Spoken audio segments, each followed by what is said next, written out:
Part 97. Infinite Script Killing. Author, Guo Shui Gan Xiao. Chapter 995. Night, Hejiazhuang. Su Tong and his party rode horses along the path. This Hejiazhuang was originally a military garrison, but after it was abandoned, it was repaired by the local people and became a village, but it was also sparsely populated by not many people. Recently, the village has been even more restless. Villagers always encounter some unclean things. For example, a villager went to burn incense at his ancestral grave, only to see his grandfather, who had been dead for 28 years, crawling out of the grave. There were also some villagers who, while collecting firewood, saw a dark shadow standing on the mountain. They were almost frightened to death on the spot. The most terrifying thing is Yazhuang, at the east end of the village. Every night there is a strong wind, and wild cats and dogs gather there to guard the place. At night, the eyes glow green. Who can bear this? He quickly reported it to the government. As a result, the government walked around and left in despair, and then nothing happened. Over time, the villagers became more courageous. They discovered that these dirty things were everywhere, but in the end they did not harm anyone or any animal. They even killed some wild boars that were causing harm to the village when the new year was approaching. Instead, it was more like protecting the village. So much so that some people feel that their ancestors are showing up and protecting their village. And the news is spreading more and more. Now, every 7th and 15th day of the Lunar New Year, the villagers go to the Yazhuang to bring some offerings and burn a few sticks of incense to pray for peace. This Lao Gao made such a big fuss that I asked General Wang to write 2 letters to the Yangzhou prefect to suppress the matter. Otherwise, the court would have regarded him as a demon and evil deed. Gu Zibai started to complain as he walked. Su Tong also shook his head and said, "Why did he remember to stay in this ghost place in Yazhuang? Didn't I introduce him to Yangzhou prison? What did he do when he ran out?" He said that the corpses in Yangzhou prison are all registered by the government and cannot be stolen. The environment is so bad that it is not as comfortable as Yazhuang. While the two were talking, they had already arrived at the gate of Yazhuang on horseback. Su Tong took a closer look and saw that the sky above Yazhuang was filled with evil spirits. He had turned the good Yazhuang into a filthy place where evil spirits gathered. Fortunately, Gao Zhou had some conscience and laid boundary stakes around the area, isolating all evil spirits inside Yazhuang. Otherwise, if so many yin evil spirits dispersed, this village would probably have turned into a shura field long ago. "You guys stay here and don't let anyone in, and you don't want to go in either." Su Tong turned his head and gave instructions to Ji Zhou and the other guards who were following him. "It's not that I can't trust them, but this place is so sinister that it's comparable to the Hangzhou Heavenly Prison. Ordinary people will definitely not be able to endure it, even if Ji Zhou and the others have mastered the 5 Tigers Kung Fu and are as powerful as a master." After Ji Zhou and others accepted the order, they stood not far away and blocked the route into Yazhuang. Then Su Tong and Gu Zibai walked into Yazhuang. As soon as the two of them entered Yazhuang, the evil spirit around them boiled as if they had been stimulated. However, before the evil spirit could get closer, a roar of a tiger came from above Su Tong's head, and the tiger's energy dispersed, forcing all these evil spirits back. Yinhu drives away all evil spirits, and these evil spirits cannot get close at all. "Lao Gao!" Su Tong called Gao Zhou. After a while, the coffin in the righteous village creaked, and then a coffin lid slid open. Gao Zhou poked his head out of the coffin and waved to Su Tong, "This way." Su Tong and Gu Zibai walked over and took a look, and found that there was a mystery hidden inside the coffin. The bottom of the seemingly small coffin was actually bottomless. After Gao Zhou signaled the two of them to wait for him, he plunged into the coffin again. After about 10 minutes, Gao Zhou climbed out of the coffin. "You hollowed out the bottom." Su Tong glanced at the coffin and couldn't help but curiously moved over to examine it. I saw that the evil spirit below had become so thick that it was like a liquid. Even Su Tong could not see clearly what was below with his naked eyes. Immediately he opened his eyes and looked inside, only to see clearly that there were thousands of zombies densely packed below. These zombies are not ordinary things. Their skin is dark green and they look like ghosts. Even if you look closely, you will find that the flesh of these zombies is almost transparent. What kind of zombie are you making? They are both from the Yinmen, and Su Tong is a descendant of the Mai Hua lineage. In addition, he is with Gao Zhou every day, so he also has a certain understanding of zombies. But this was the first time Su Tong had seen such a weird zombie. Seeing that Su Tong didn't recognize them, Gao Zhou laughed proudly and pulled Su Tong and Gu Zibai to sit down in the yard. Then he explained to them the mysteries of these zombies in detail. Ever since Mei Du gave the Mei family's corpse refining record to Gao Zhou last time at the Mei family, Gao Zhou has been studying hard. Later, after receiving some advice from Yan Zioqi, he became enlightened. He no longer continues to be obsessed with using the power of zombies to improve his own physical strength. Instead, he is obsessed with studying the combination of zombies and poison, and is unable to extricate himself from the fun of cultivating zombies. This time Su Tong sent him to Yangzhou prison. Although he did not find a suitable corpse or a place for refining the corpse there, he had another unexpected gain. In the prison, he met a Gu sect poison master named Tang Buren, who was notorious for poisoning 300 people in one day. After being captured and brought to justice by the court, he was sentenced to Ling Chi. Before this guy died, he gave Gao Zhou a very strange side task, poisoning him so that he could leave a whole body and take the body out of the prison. When Gao Zhou heard that there was such a good thing, he just gave him a bag of poison and secretly sent the body out of the prison. However, Gao Zhou had a good idea on the way and gave this guy a few more cuts. It turns out that this guy is actually not dead. Not only is he not dead, he also wants to attack Gao Zhou. Fortunately, Gao Zhou reacted quickly, and with the help of zombies and the bloody blade in his hand, he neatly eliminated this person. From then on, a method of refining goo called shadow goo was found behind the person's corpse. This goo is extremely fast, good at stealth, and can gather evil energy. When Gao Zhou took a look, he simply used this goo to combine with his own zombies. Unexpectedly, the effect of this combination was surprisingly astonishing. Zombies rely on yin evil energy to increase their strength, but this goo can gather and control yin evil energy. The two complement each other. As a result, Gao Zhou simply stopped going back to prison and hid in the Yi village and began to concentrate on refining corpses. The zombies that Su Tong saw were the ones successfully refined by Gao Zhou. They were not very strong individually, so they could barely compete with Taoist masters for a while. But now the number of thousands has produced a qualitative change. Coupled with his own zombie formation, even if he is the best in the world, he still has the opportunity to retreat calmly. When Gao Zhou said this, Su Tong suddenly became curious and immediately expressed his desire to let Gao Zhou pull the zombie out. It just so happened that I could verify how much the two of them had improved in strength over the past 3 months. Su Tong's words obviously spoke to the hearts of the two of them. The two men's rapid improvement in strength was the result of 3 months of hard training day and night. As the team leader and the core of the team, Su Tong is understandably stronger.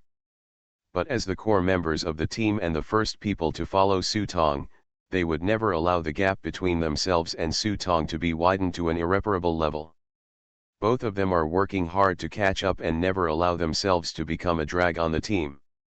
Therefore, facing Su Tong's invitation, after the two looked at each other, Gao Zhou suddenly sprinkled a ball of black powder towards Su Tong, and at the same time, Gu Zibai's fist had already hit Su Tong. Are you playing dirty tricks? Su Tong didn't expect these two people to be so shameless, so he was caught off guard and summoned the Xianyuan shield in front of him. Boom! A huge muffled sound sounded in Hejiazhuang. The common people in Hejiazhuang seemed to have become accustomed to these strange movements. They cursed and said greetings, then turned over and continued to sleep soundly. The sound of fighting continued until dawn.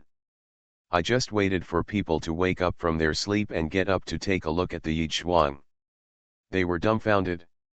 They saw that the original Yizhuang had been razed to the ground, and there was a huge hole underneath the Yizhuang. Go to the bottomless depths. There were various theories at the time.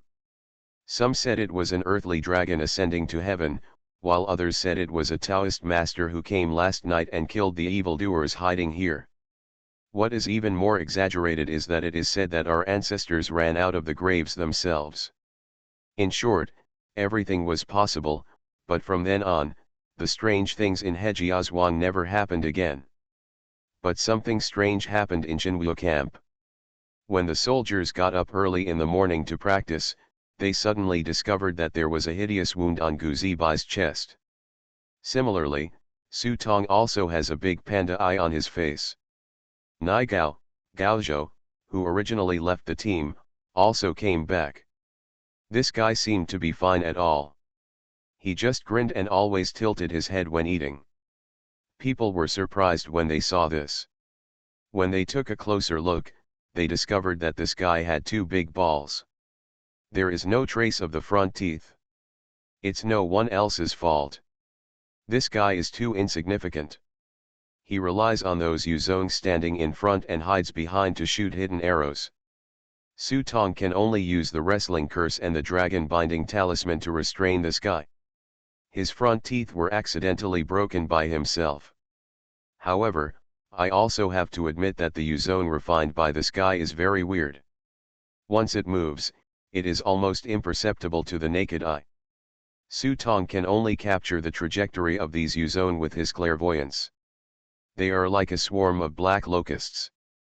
Wherever they pass, they will roll up a huge corpse evil, and Gao Zhou's poison is mixed in it, making it difficult for people to guard against it. As for Gu Zibai, Su Tong's big dark circles under his eyes were the best proof. After the three of them fought, Su Tong specially took them to the space between reality and reality to pick the fruits of their wishing tree. Although the wishing tree of the two people did not have a title card as incredible as Xiao Wang's card, under the careful care of Mr. Mei, everyone got a good title card. Especially Gu Zibai, this guy got a Boxer Series title, and another title card in his hand, forming a double bond, doubling the power of his boxing skills. There are two other title cards, one is Body of 100 Battles and the other is Zhuzhan.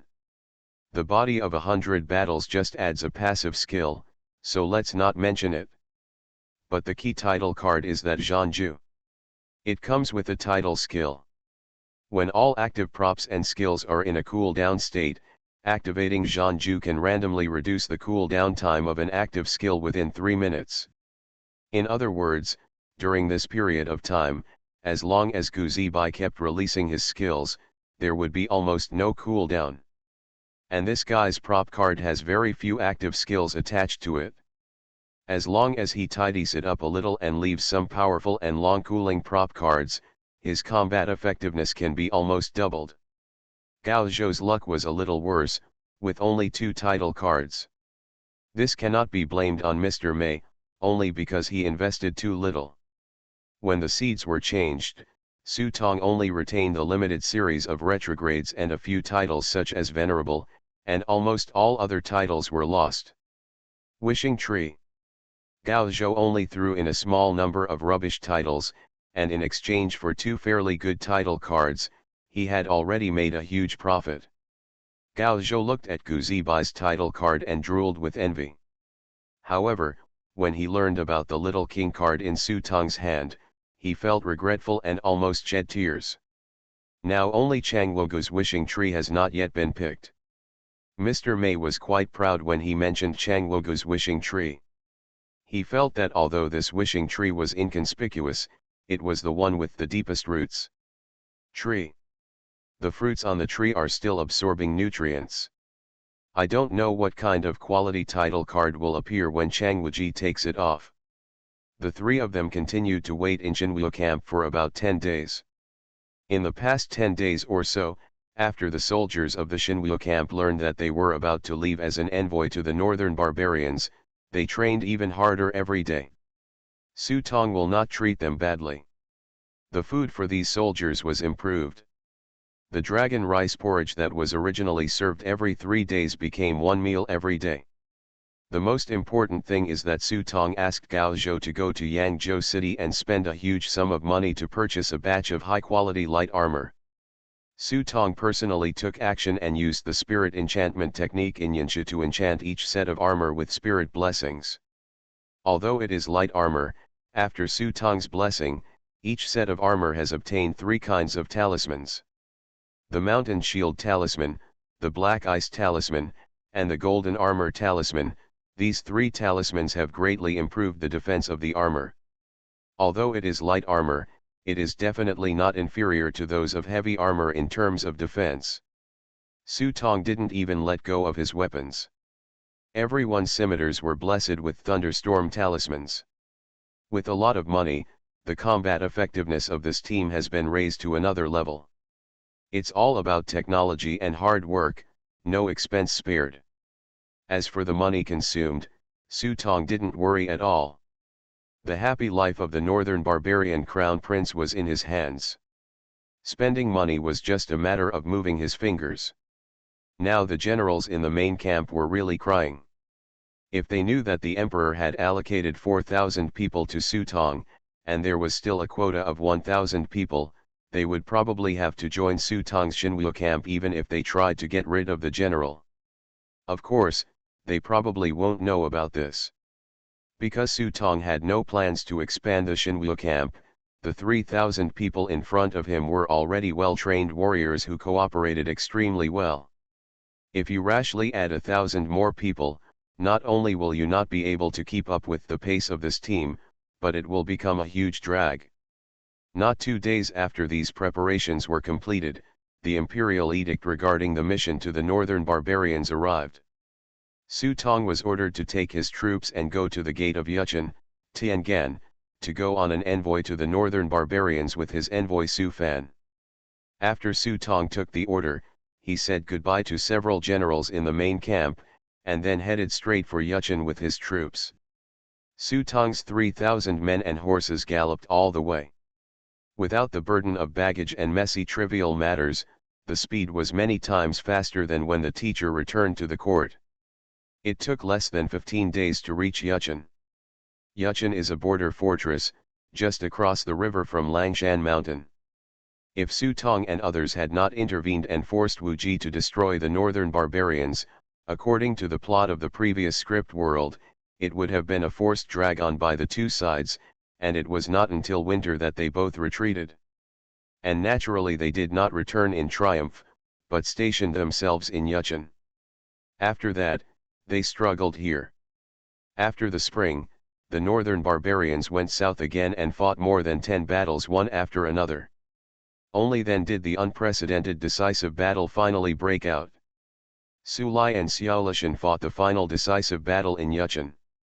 In the last round of players, they avoided the Battle of Langshan and chose to take another river and lake route. As a result, they suffered a big loss and were chased by the masters of the rivers and lakes, forcing them to flee in embarrassment. In the end, he rejoined the army as a deserter and was sent to this place to continue fighting hard. In other words, they are unlucky because they have never been able to get rid of their low status and can only move forward with the development of the general trend. Can't blame them. If I didn't get the script, I would probably be in trouble. After all, we have to face the pursuit of masters who are also Earth immortals, as well as the overt and covert attacks of people from all walks of life. Coupled with the attrition war in Langshan, it is difficult to build up enough military merit. These problems will greatly waste valuable resources. Time. Even if Su Tong is very powerful, at best he will only be a little better than the players in the previous round. It is almost impossible to be like this now. Throughout their journey, Su Tong and the others had never seen anyone who dared to attack him. His reputation as Lord Shinwoo not only represents the face of the imperial court, but is also earned through hard-earned battles. In terms of swordsmanship, Huashan's swordsman was his own defeated general. In terms of strength, he kicked Dichu and slapped the crown prince. In terms of reputation, I'm sorry, a remnant of the Xian kingdom, avenged the country, made great military achievements, and presented my head at the gate of Linen City. I have taken full responsibility for the righteousness of the family and the country. Even if those Jianghu sects are determined to snatch the innate divine fetus in their hands, I am afraid they still have to weigh whether they are worthy enough. What's more, the turmoil over the human murder case is far from over. This shit basin has been placed on the head of the Yuankai divine sect, so that many reclusive martial arts masters will not worry about Su Tong at all, but it is to turn the spearhead and deal with the Yuankai divine sect. If it weren't for the northern barbarians and Xiaolishan taking charge, I'm afraid that the Yuankai divine sect would have already become the target of crusade by people in the world. My group arrived early, and it was estimated that Su Fan would take some time to arrive, so he ordered the army to station outside Yuchen. Lao Bai stayed in the army while he took a few guards into Yuchen for a walk look. Before entering the gate of Yuchen, the prefect of Yuchen had already led his subordinate officials to wait outside the gate. Even though he was a prefect, he saw Su Tong and others riding on war horses and had no choice but to bow down and pay homage. This is why Su Tong has this weight. If it were any other general, the governor's official position would be higher than yours, so being able to pick you up would be regarded as a sign of respect for you. Moreover, it is no longer news that officials favor civil service over military affairs. Otherwise, why would Wu Zhangong be so resentful of the forbidden martial arts monument? That is to say, after the Xian kingdom was destroyed, the status of generals was slightly improved due to Su La's efforts. But Su Tong is different. The poems he wrote on the West Lake have spread all over the country. It attracted a burst of applause from the literati and poets. In addition, Yang Hong, played by Su Tong, originally had a distinguished background in Suankyo, so in the eyes of many literati, Su Tong was a cultural man and a Confucian general, not some ignorant guy. Regardless of whether the ministers in the court like Yang Hong or not, they will never deny this. After all, this is a move to put money on their own faces. Cao Jun, the humble governor of Yuchen, pays homage to Marquis Shenwu. Cao Jun bowed his hands, but his eyes never moved away from Su Tong, his eyes filled with admiration. In ancient times, there were three major romances: a scholar joining the army with his pen, a young man wielding a sword, and a widow opening the door in the middle of the night. There is no doubt that Su Tong successfully realized two of these ideals. Cao Jun was fascinated and admired. Su Tong still knew the rules, so he quickly dismounted and returned the gift, and then entered the city under the reception of Cao Jun. Cao Jun admired Yang Hong so much that he specially booked a restaurant to entertain Su Tong. After 3 rounds of drinking, Cao Jun raised his hand and said, "Your Majesty knows that Marquis Shenwu is on an envoy to the northern barbarians this time, and the barbarians in the north will be frightened by the news. However, this is not enough to show my power, so I specially prepared something. I will give it to Marquis Shenwu, and I hope Marquis Shenwu will accept it." After speaking, Cao Jun waved his hand and asked someone to bring up the things he had prepared. Su Tong had many treasures in his hands, and ordinary things were naturally invisible to the Dharma's eyes, but this thing made his eyes brighten. I saw Cao Jun step forward and unfold the thing, and it turned out to be a bright red cloak. The cloak was made of an unknown material, as bright as blood, with gold threads on it, and the shadow of a lion emerged from the shaking. Cao Jun put the object under the sun, and suddenly a strange halo appeared. Su Tong looked at it with his life ikumen, and found that the object was accompanied by divine light, and a strange aura surrounded it.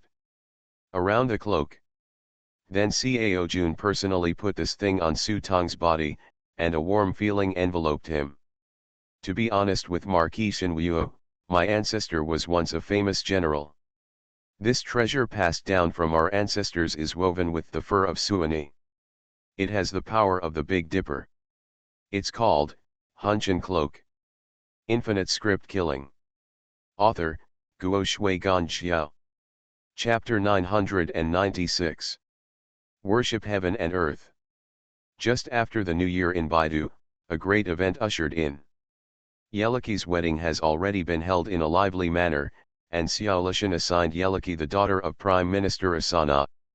She is 3 years younger than Yeliki, but she is already Ting Lily. She is also as beautiful as a flower and attracts applause from many princes and ministers. When the Prime Minister's daughter marries Yeliki, there is naturally no enviable love involved, only a marriage of politics and interests. Anyone who is not an idiot can understand the meaning behind such a marriage. Yeliki was originally the crown prince in everyone's mind, and now that he is getting married, Xiao Lishan is also trying to attract political capital to pave the way for his future accession to the throne. After all, the current emperor is too old, so old that he has no fangs or sharp claws. He only knows how to drink wine and mince meat every day, which is not of much use. Even Yeliki's wedding did not come to attend. Instead, Yeliki's biological mother came in person. As for his father's position, he was replaced by Xiao Lishan. Thanks to Jiaotang. Yeliki, who was dressed in a red robe, looked majestic and heroic, and attracted applause from the whole house. Oh, in the blink of an eye, the fourth prince has grown so big. Some veterans looked at the groom, who was covered in red robes, and couldn't help but sigh. When the fourth prince was born, the veterans were watching. In a blink of an eye, more than 20 years have passed. Time is not forgiving. If you stay a few years younger, you will definitely have to fight for the fourth prince for a few more years. The defeat of Langshan was all due to Xiao Kai's lack of strategy and extreme stupidity. If it were me, I would definitely take Wu Ji's head as a wedding gift for the fourth prince. Everyone's faces turned ugly when they talked about the defeat at Langshan. In their opinion, the defeat of Langshan was entirely due to Xiao Kai's ignorance. He knew clearly that Wu Ji led his men to attack Liangzai and did not lead his men to outflank and support him.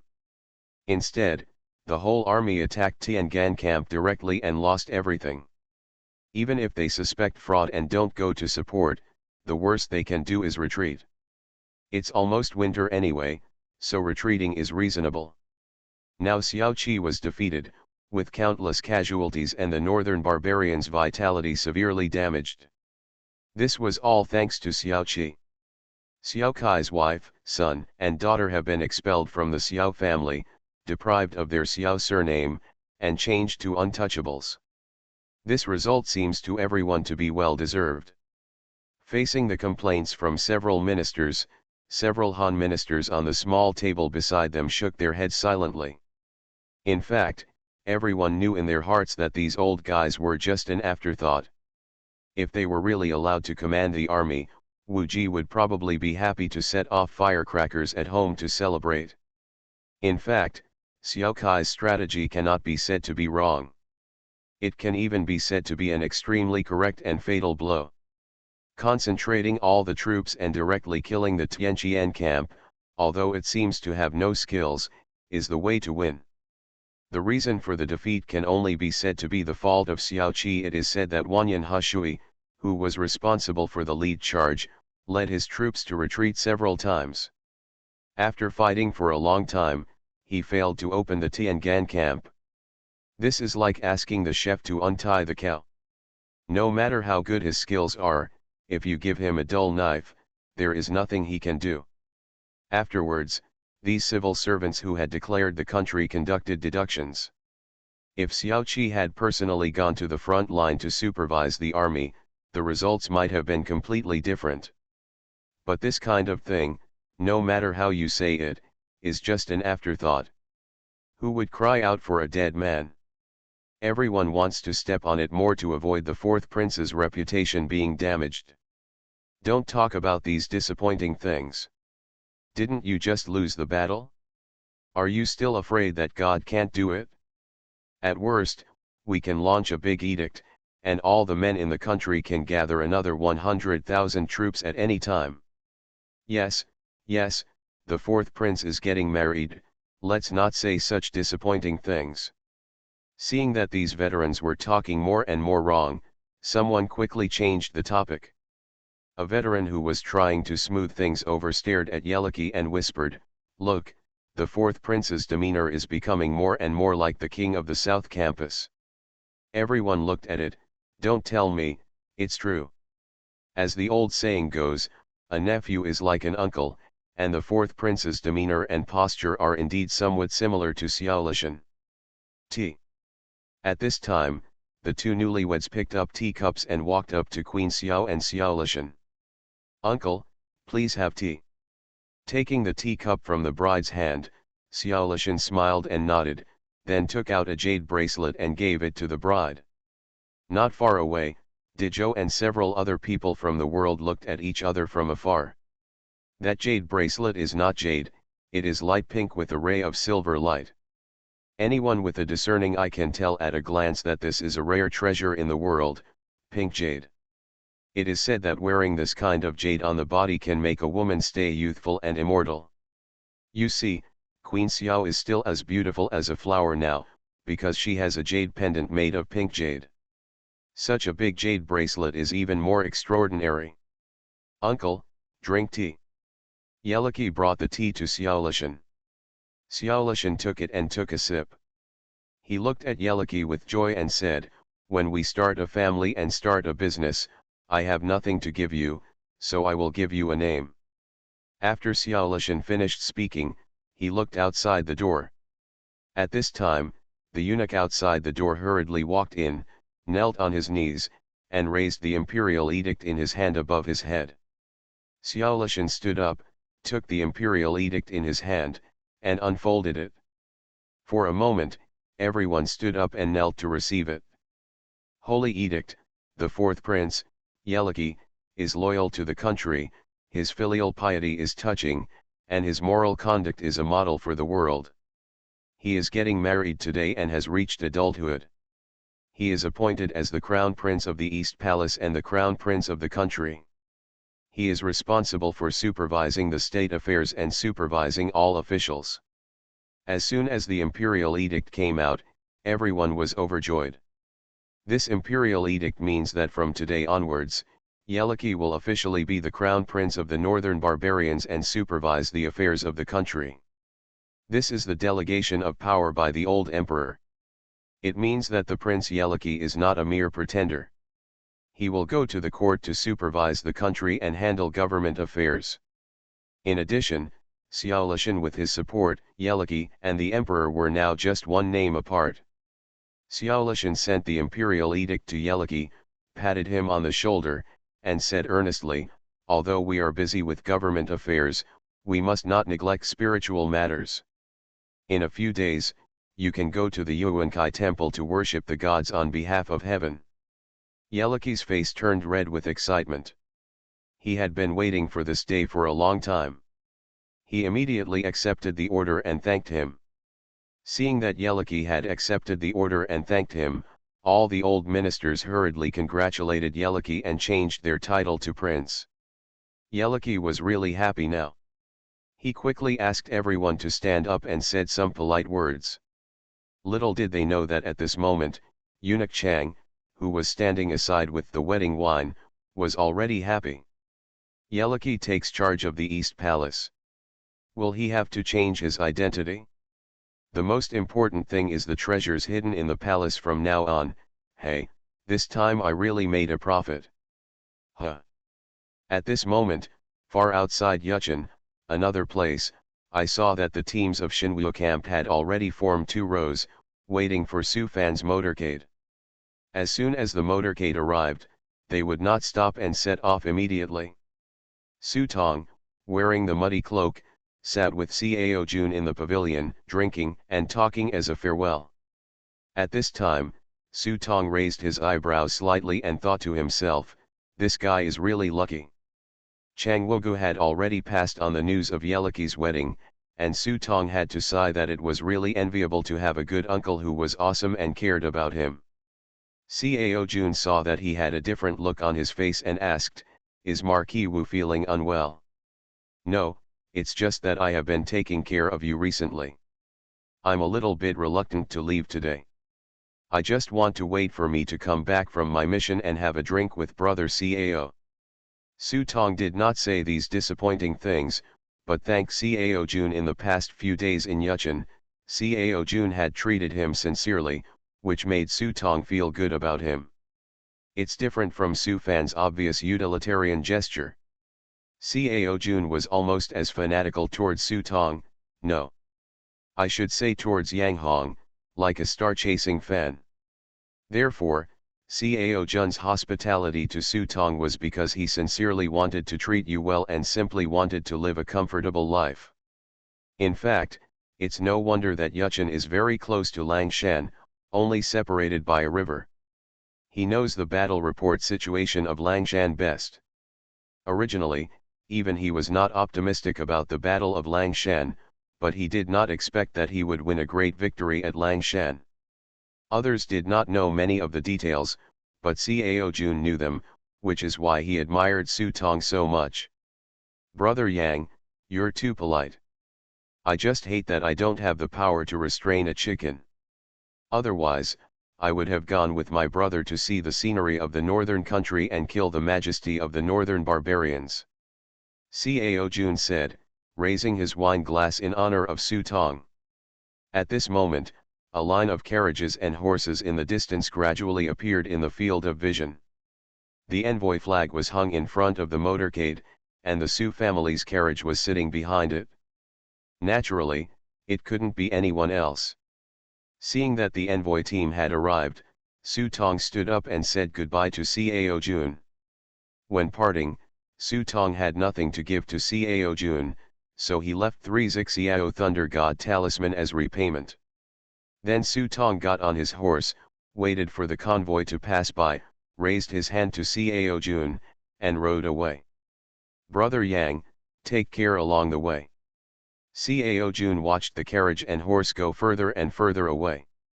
He picked up his robe with one hand and ran forward to catch up for a few steps. However, even his shoes ran away before he stopped, raised his hands high, and raised his hand to Su Tong. "I, take care of yourself." Cao Jun looked at the bright red cloak behind Su Tong waving in the wind, gradually moving away, and then reluctantly turned around and left. Life is like this. There will always be a few strangers who fall in love with each other at first sight. They meet very late, can't say a few words, and then leave in a hurry. The motorcade moved forward slowly, and soon passed Langshan Mountain. The Langshan camp had long since disappeared, leaving only some rotten wood covered with heavy snow. Looking around, the ground was covered with hoarfrost. Not far away, Su Tong also saw the remains of a vitality chariot standing in the snow. There were densely packed footprints of wild beasts all around. It was unknown whether the buried corpses were thrown out by wolves or bears, and had been chewed until only the bones remained. It can be seen that during this period, the wild beasts in the mountains and forests had a winter without starvation. Su Tong led people forward, took out the tributes, sprinkled 3 bottles of good wine, and poured out the money that he had prepared early in the wind. Soon the mountains and plains were filled with guide money. Alas, one general's achievements lead to the death of thousands of bones. I hope the world will be unified soon, and then the soldiers will no longer have to fight. Su Fan stepped out of the carriage and couldn't help but sigh as he looked at the wilderness in front of him. Su Tong nodded, "I hope this day comes, but there will never be fewer enemies. If you fall behind, you will be beaten. This is something that has not changed since ancient times. If you fall behind, you will be beaten." Although this statement is straightforward, it is also the truth. Su Fan thought about it, and the more he thought about it, the more he felt that this was correct. Su Tong glanced at him. "Of course, I paid for it with my life, the bloody truth. Been taught a lesson." Su Fan cupped his hands and remembered these words in his heart. After a short rest, the team continued on their way. The spring snow had not melted yet, and the group of people walked by leaving a row of dark mud marks on the snow. According to the normal speed, it will take at least more than half a month to get from Tiangan to the central capital of Bumen. But Su Tong and others moved quickly, traveling day and night. Each warrior was riding 2 horses, and their speed was a few minutes faster than an ordinary team. On the way, Su Tong untied the cloak that Cao Jun gave him and put it in the prop book. This cloak was too bright. To pretend to be 13, at least he had to find a place with people. In this barren mountain and ridge, he could not wear it. Being so coquettish is of no use at all. But having said that, Cao Jun is a good person, and this cloak is even more extraordinary. Hunchin cloak. Rumor has it that it is made of the skin of the swan ni, and the wearer can gain the power of the swan ni. Passive skill 1, auspicious. With auspicious blessings, luck increases by 20%. Passive skill 2, long way. After wearing it, your luck will be blessed by a wisp of dragon power, and your luck will not be affected by natural factors such as heaven, earth, time, etc. Active skill 1, Hun Tianjet. By spending 3000 script points, the cloak can be unfolded to cover the sky within a radius of 2 kilometers. The luck of everyone under the cloak will be reduced by 30%. Although this cloak does not have any amazing abilities, it is a rare treasure. Wearing it is equivalent to adding a magic weapon to your luck, and it can also improve your luck. It is a very rare treasure. Seeing that they had reached the border of the northern barbarians, everyone suddenly fell silent. Desolate. Looking around, there are broken walls and a mess on the ground. Even after entering the city, the people in the city had pale faces and dull eyes. Once upon a time, this place was located along the key roads of Bumen, Tianqian, and Suancan, and it was considered a fertile land. Looking around now, it is no longer as beautiful and prosperous as it used to be. As soon as you look on the street, you can see the beggars huddled in the corner, covered with layers of clothes. These clothes should have been stripped from other beggars who had frozen to death. Only in this way can they survive. Facing the arrival of Su Tong and his party, these beggars showed hatred in their eyes. Whoosh! Suddenly Su Tong turned his head and saw a stone flying past his eyes. He glanced sideways and saw the child who threw the stone, turned around and ran away. Presumptuous! Ge Zhou's face darkened and he was about to chase after him, but was stopped by Su Tong. Su Fan's voice came from the carriage, "Brother Yang, get in the carriage. These people are no longer from your hometown." After the Langshan defeat, the northern barbarian warriors who fled back vented their anger on the residents of these border towns. In their eyes, these humble Han people and Tiangan people are of the same type, and it is natural for them to vent their anger on them. Ever since that day, the originally prosperous town became like this. That's why Su Fan said that these people are no longer from Su Tong's hometown. When they hear Yang Hong's name, they will not feel respect or thank Yang Hong for revenge. Most of them felt that Yang Hong, a bastard, had harmed their family and their relatives, and they wished they could tear Yang Hong into pieces to make them happy. Su Tong knew that what Su Fan said made sense, but he didn't know if it was because Yang Hong, the character he played, had too much hatred between the country and the family in his memory, and now he felt an indescribable feeling of depression. Stop! At this time, a team came galloping in the distance. Su Tong frowned.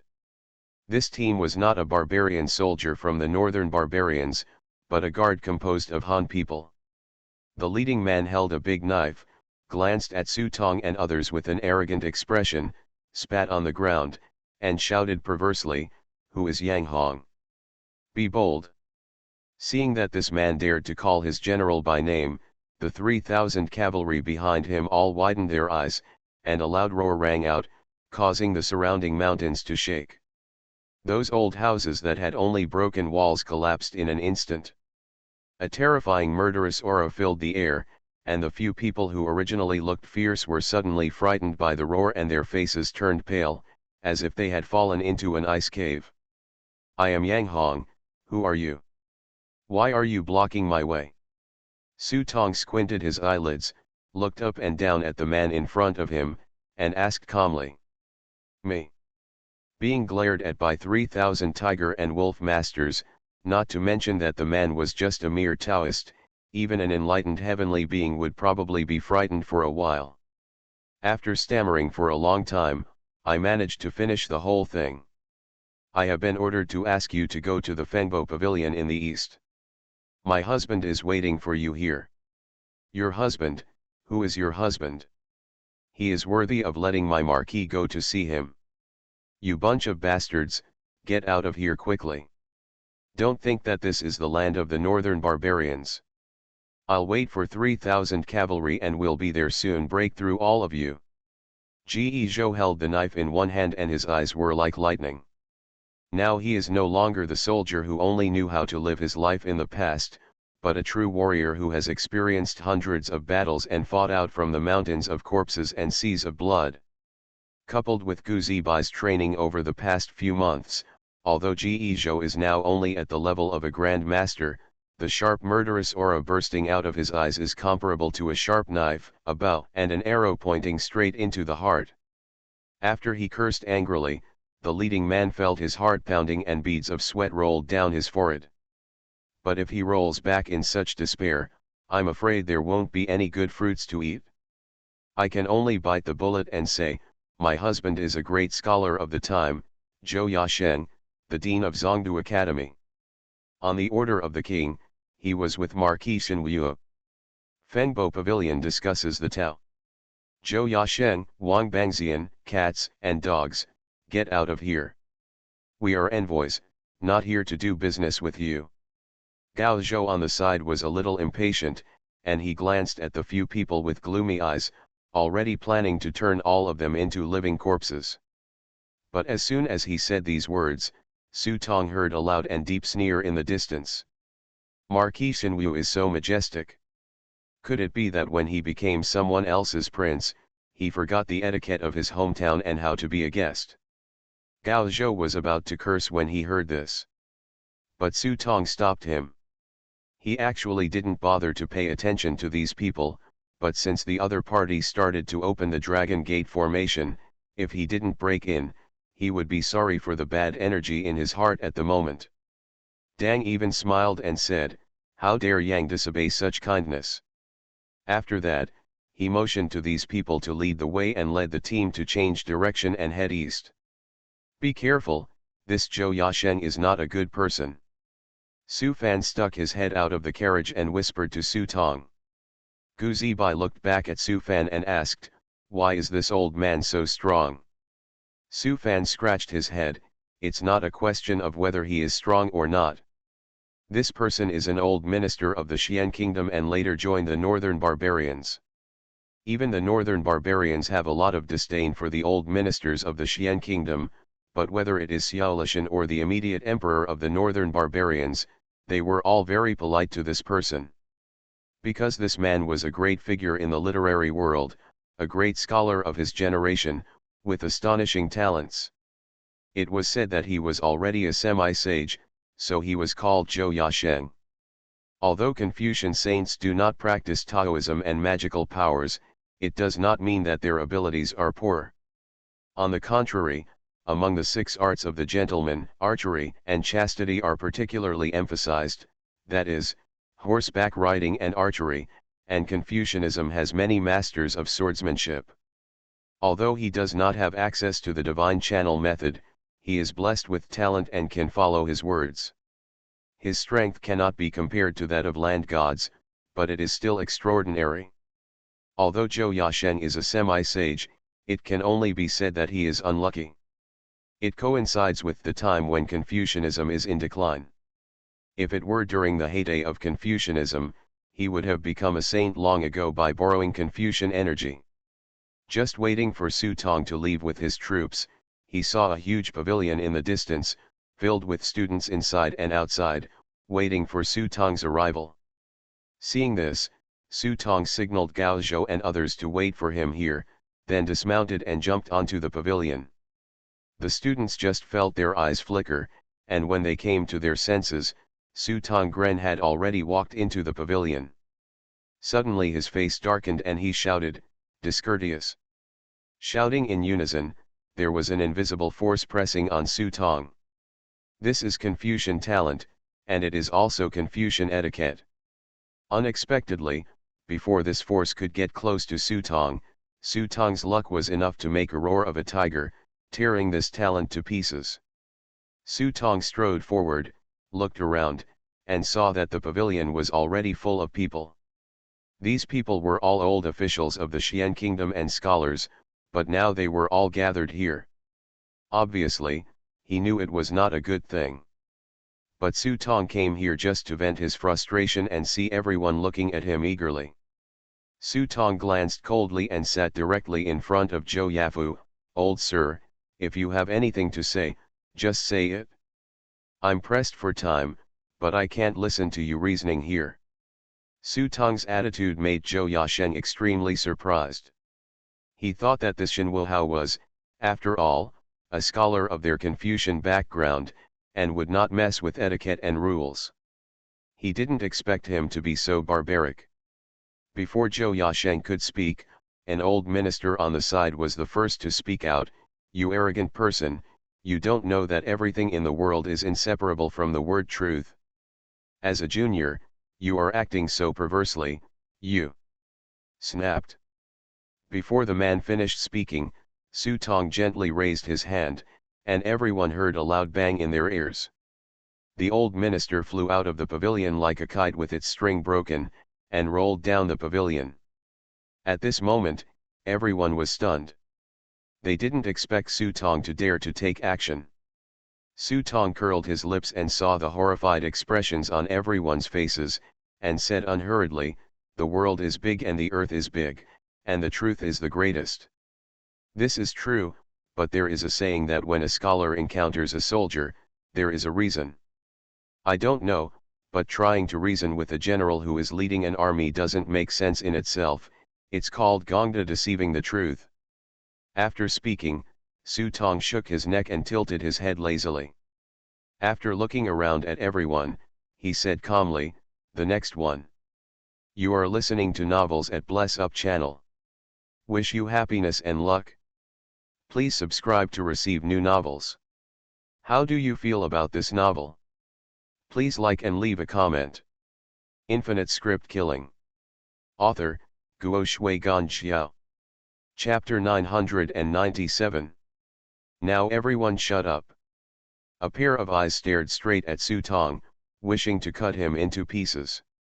He thought he was still a scholar, but he didn't expect to turn out to be such a rude and reckless man.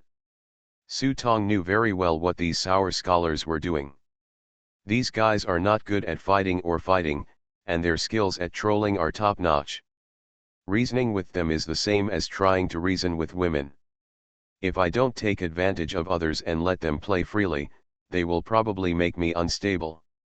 Seeing how tyrannical Su Tong was, Zhou Yasheng, who was sitting aside, calmly brought a cup of tea to Su Tong. Marquis Wu has great opinions, but the power of merit cannot be deceived by heaven, and the power of law cannot be deceived by saints.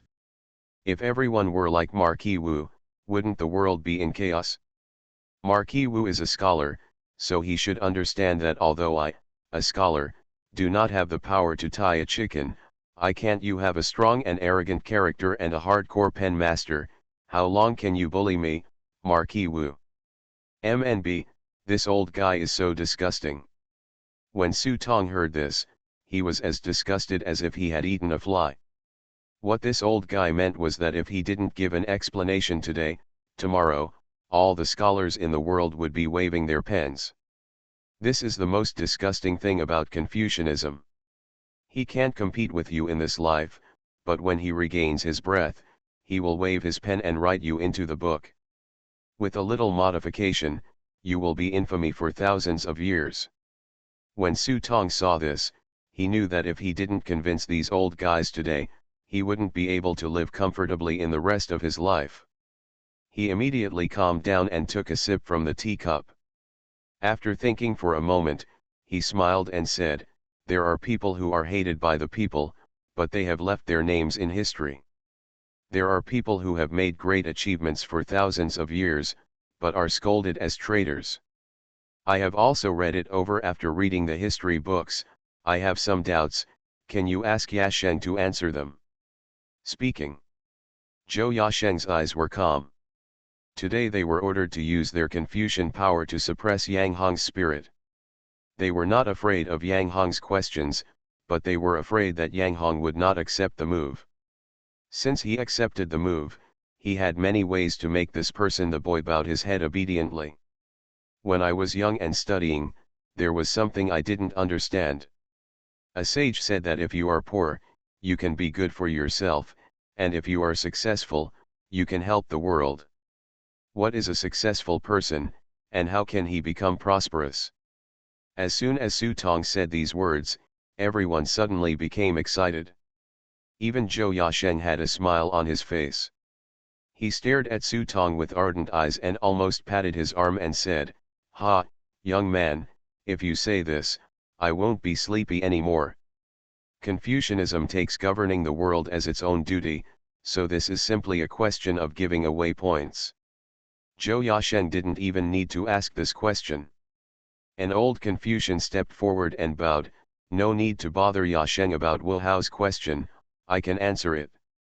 A master is a great person, a successful person.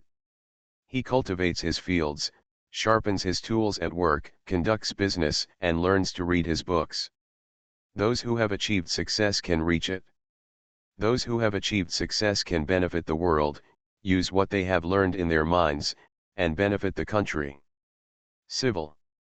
The old Confucian's words were exquisite and his answers were neat, which attracted praise from everyone. Even Zhou Yasheng was impeccable and nodded with satisfaction. With just a glance from the corner of his eye, he saw Su Tong drinking tea with a relaxed expression. He suddenly felt a bad feeling in his heart, so he asked, "Wu Hao, what do you think of Su Tong? Are you satisfied with this answer?" Su Tong put down the teacup. "Satisfied, very satisfied, what this old gentleman said is excellent."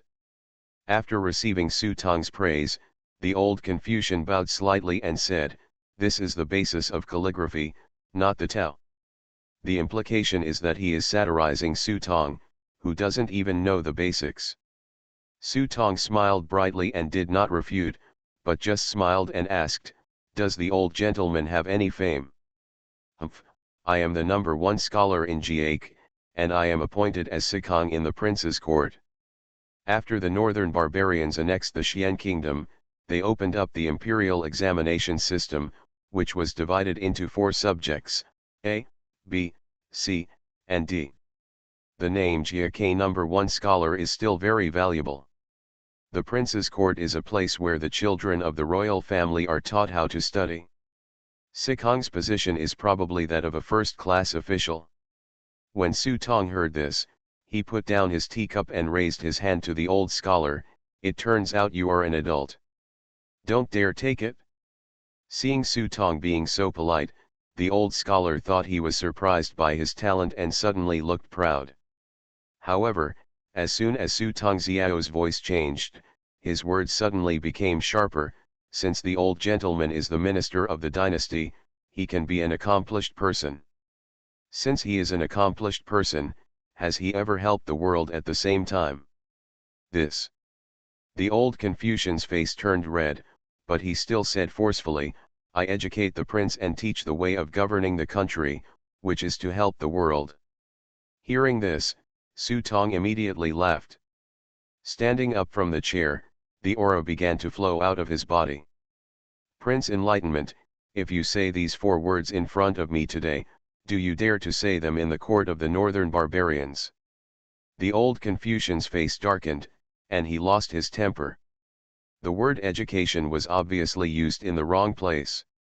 If he really said it in the court, he would not even be able to keep his hat. Faced with Su Tong's question, he suddenly didn't know what to say. However, Su Tong stopped asking this question. turned around and glanced at everyone present. Since you are masters, have you ever helped the world at the same time? The sound was like a bolt from the blue and rolling like thunder, so that residents in nearby towns could hear it clearly. Su Tong raised his hand and pointed at the broken walls, and looked directly at Zhou Yafu. Is this what you call helping the world? Zhou Yafu frowned. What Confucianism has learned is the way to govern a country and govern the world. It is natural that there will be people who are unsatisfied. The disputes in this troubled world are not the fault of my Confucianism. What Su Tong was waiting for was Zhou Yafu's words.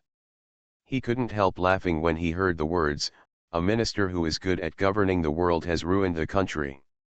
How can you say it's not my fault, shameless? Staring at him, he said word by word, then why did Xianguo die?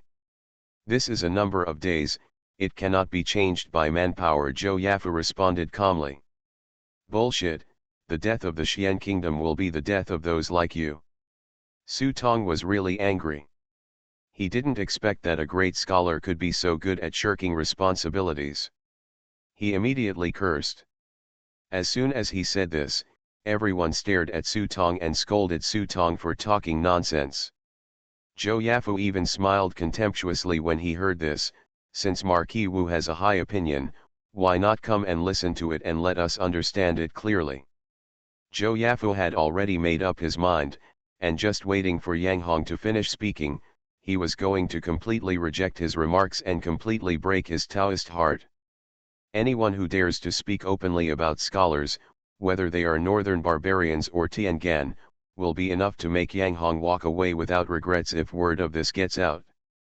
Su Tong saw Zhou Yafu's thoughts and knew that this old man had no good intentions, but since he dared to say this, he was unprepared and just listened to him whisper. Suanqiu was originally the granary of the world, a land of abundance, but except for those few scholars who could gain fame, most of the people still lived in hardships.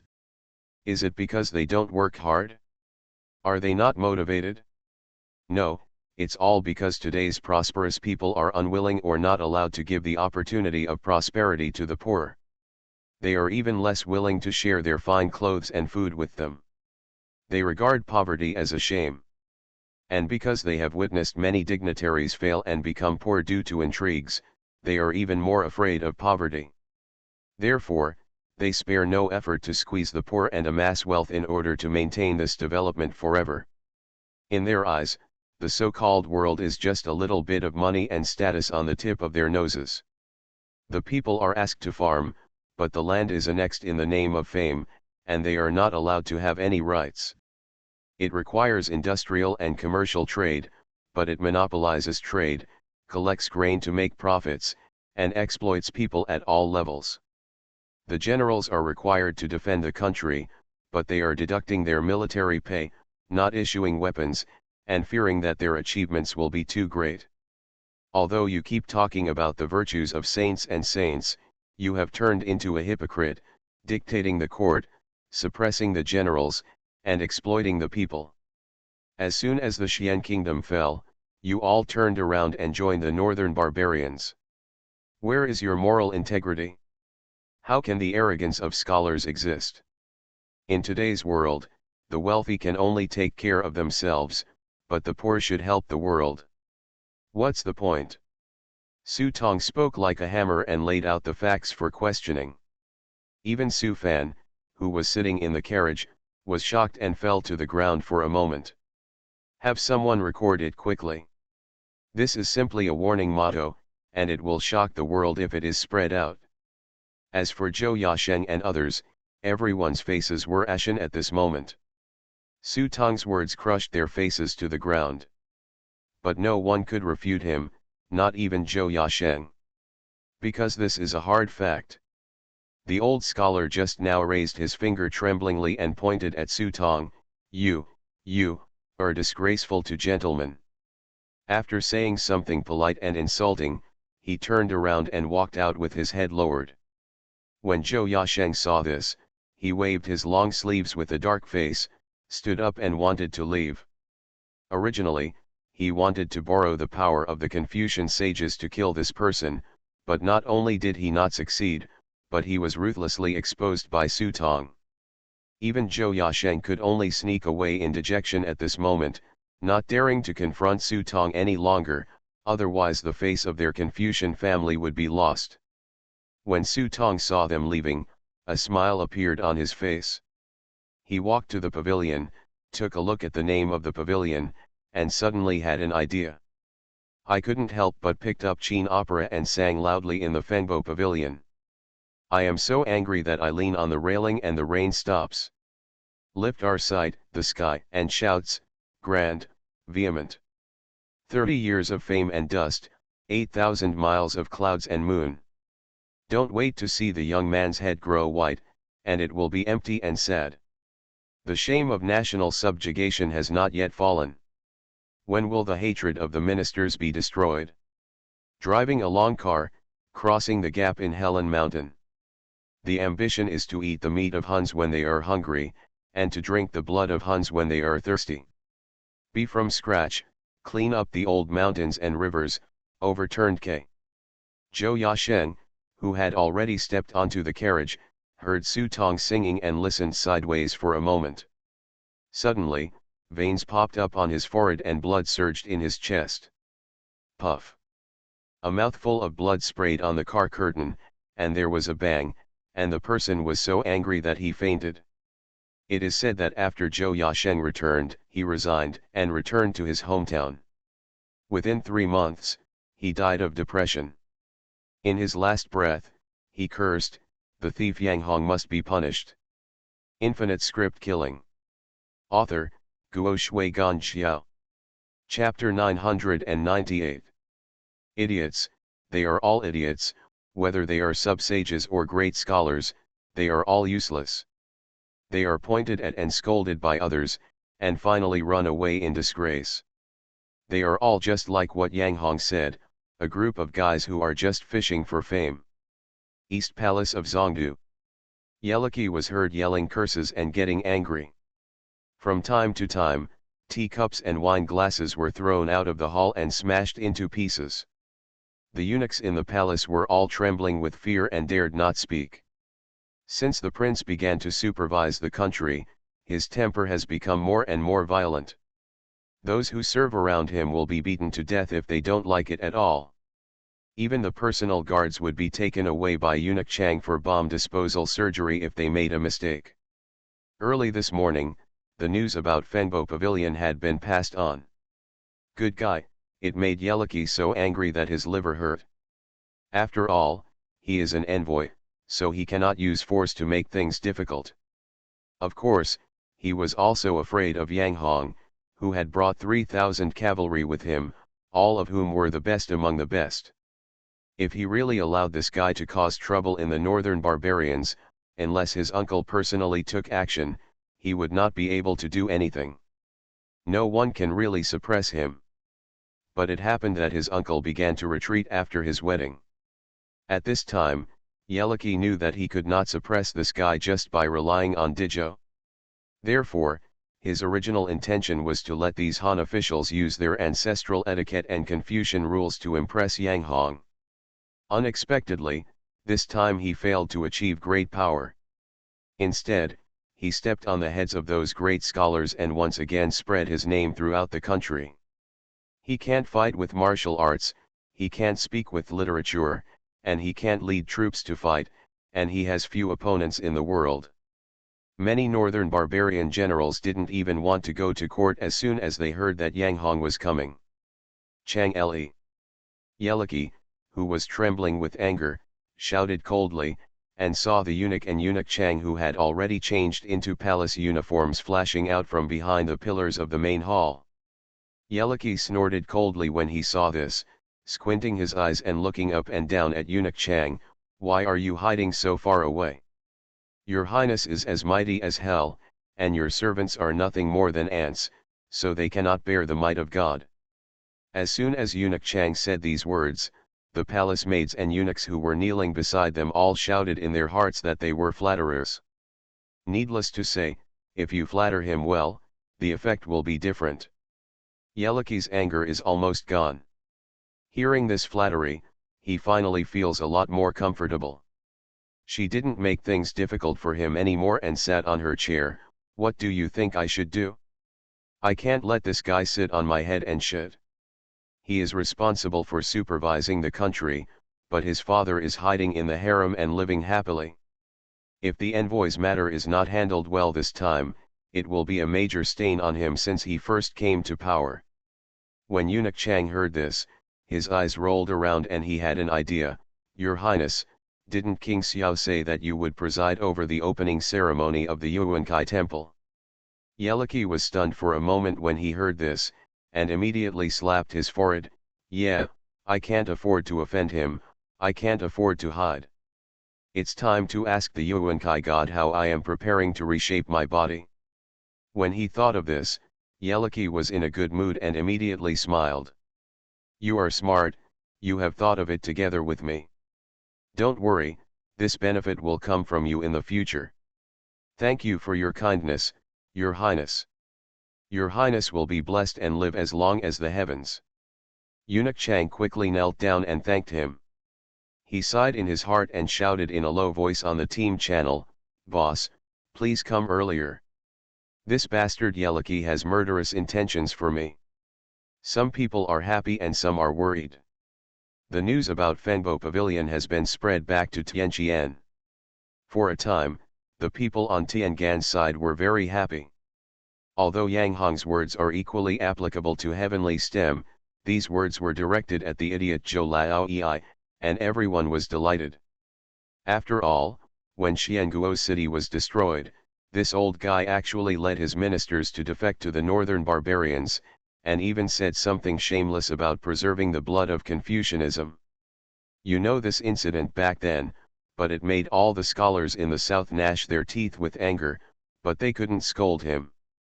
Who knew that Marquis Xinwu was so stupid that the first thing he did when he entered the northern barbarians was to scold this guy like a bitch? Showerhead. The poems sung by Feng Boding attracted everyone to read them over and over again. After reading them once, they felt hot all over and their blood was boiling. They wished they could just draw their swords and chop down the two barbarians, eat their flesh and drink their blood. Those who originally hated Su Tong deeply could not help but be shocked when they saw this poem. This poem combined with Yang Hong's life experience really made those who heard it cry and those who saw it moved their faces, especially those heroes in the world, who couldn't help but give Yang Hong a thumbs up after hearing the poem. On Yunjing Mountain, two monks were sitting in front of the Buddha statue. Junior brother, do you still want to fight with him? Master Minghai stared at his junior brother with a smile. Guzang's expression was full of helplessness. Ba, this poor monk has given up. Zhou Yasheng and a group of scholars and old Confucians were actually scolded by Yang Hong. Guzang knew that he was not good at eloquence. If it were him, he would probably be deceived by Zhou Yasheng and this group of sour Confucians. No. What's more, he can't be like Yang Hong, who can quarrel with the scholars and become famous. It is said that Zhou Yasheng vomited blood and ran away. He didn't even return to Zhongdu, so he reported illness and returned home. It is estimated that this was very nerve-wracking, and he may not die soon.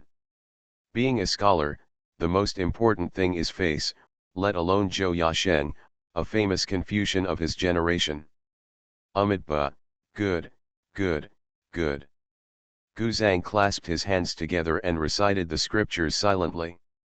He suddenly felt that he just failed to argue against Yang Hong last time. Compared with Zhou Yasheng, it was much better. When he thought of this, the tangled knot in Guzang's heart suddenly became clear. Even his fallen state seemed to be showing signs of recovery. Sure enough, happiness is always based on the pain of others. This sentence is really true. Seeing that his junior brother was finally showing signs of coming out of the gloom, Master Minghai nodded with relief. Immediately he looked towards the north, hesitated for a moment and then said, "This person is not a thing in the pool, but the karma on him is too heavy, and he will have to pay for it sooner or later." After hearing his senior brother's words, Guzang nodded, "Your Majesty, This person has a vast range of knowledge, including Buddhism, Taoism, talismans, swordsmanship, and magic. My senior brother taught him the Nirvana Sutra because he wanted to use the Buddhist teachings. Help him become a Buddha. The magical effect of the Nirvana Sutra is best understood in ancient Tibet. It is a sutra left by the Buddha. With this sutra, Buddhist practitioners can become immersed in thoughts and practice dozens of times faster than ordinary people. It's just that the further you practice this method, the more difficult it becomes. Unless you devoutly convert to Buddhism, it will never be successful. Besides, senior brother also said that this person has too many karma involved, and he will have to pay for it sooner or later. Giving him the Nirvana Sutra invisibly deepened the amount of karma he owed to Buddhism. This debt will not be less in the future. So no matter how you calculate it, their Buddhist sect will not suffer any loss. This is a good deal. Thinking of this, the two bald donkeys looked at each other, smiled knowingly, and looked at the Buddha in front of them. Their expressions suddenly straightened and they quickly clasped their hands together. Namo Amitabha, good, good. Kaka kaka. On the mountain road, the neat motorcade moved forward slowly. Su Fan also rarely climbed out of the carriage, put on a warhorse and walked side by side with Su Tong. Seeing that he was wearing a thick cloak and still shivering from time to time, Su Tong couldn't help but persuade him, "You are so weak, if you climb out to blow the cold wind, you may get sick. It's better to go back to the carriage and lie down early." "Good. No, I'm fine. Just by reciting the poems you wrote, I feel an endless energy all over my body. Brother Yang, even Zhou Yasheng was scolded by you. Now you've done something wrong." Famous. Su Fan was still recalling the process of Su Tongfeng Boding scolding Zhou Yasheng 2 days ago, and his blood boiled just thinking about it. You don't know how many people scolded Zhou Yasheng when he became a member of the Northern Barbarians, but this old man didn't care at all. He even boasted about preserving the bloodline for Confucianism. Damn, this old guy is so shameless. It's a pity. No one can scold him, but you are much more knowledgeable and arrogant than him. Su Tong was a little embarrassed to be praised so much by Su Fan. If it were really a competition of knowledge, Zhou Yasheng could actually beat him by 8 blocks. But Zhou Yasheng couldn't help but was too arrogant, so he followed Su Tong's ideas and was led into his own language trap. Although he is a learned man, he cannot help himself to stand on the moral high point of the future era and output. I am a flower of the new era and a descendant of the old era. I have never seen anything. With the blessing of the 7 orifices exquisite heart, my thoughts are like a spring. It would be strange if I couldn't spray him. If you really let him lead you into the ocean of knowledge, you will probably be sprayed by him to the point where your mind will be unstable, and it is possible that you will fall into the land of gods by accident. The only thing to blame is that Zhou Yasheng's experience is far inferior to his own. Su Tong estimated that if Zhou Yasheng went back and calmed down to think about it, he might be able to jump out of his ecstasy. But so what, the truth he said, even if he came back to his senses, there was nothing he could do about it. Refute yourself. While the two were talking, Gu Zibai, who was exploring the road ahead, had already received news through the team channel. As long as they climbed over the mountain in front of them, they would reach the central capital of the Northern Barbarians not far away. It's almost here. The whole army is ready. Today we will show the Northern Barbarians the spirit of our Xinwu army. When Su Tongxiao's voice fell, 3,000 knights roared in unison, "God bless you, may your military fortune be prosperous." After saying that, they all tore apart the cloth robes on their bodies, revealing brand new and shiny leather armor under the robes. Su Tong glanced at Su Fan. Su Fan immediately understood and realized that the Xinwu Marquis was about to start pulling him up. He quickly jumped off the horse and trotted back to the carriage to wait.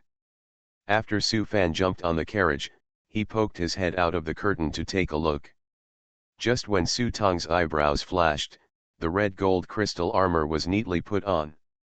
With a wave of Su Tong's hand, the scarlet cloak drew a red shadow in the air and was draped on his body. His whole temperament was instantly lifted to the extreme. Let's go. Enter Zongdu City. Infinite script killing.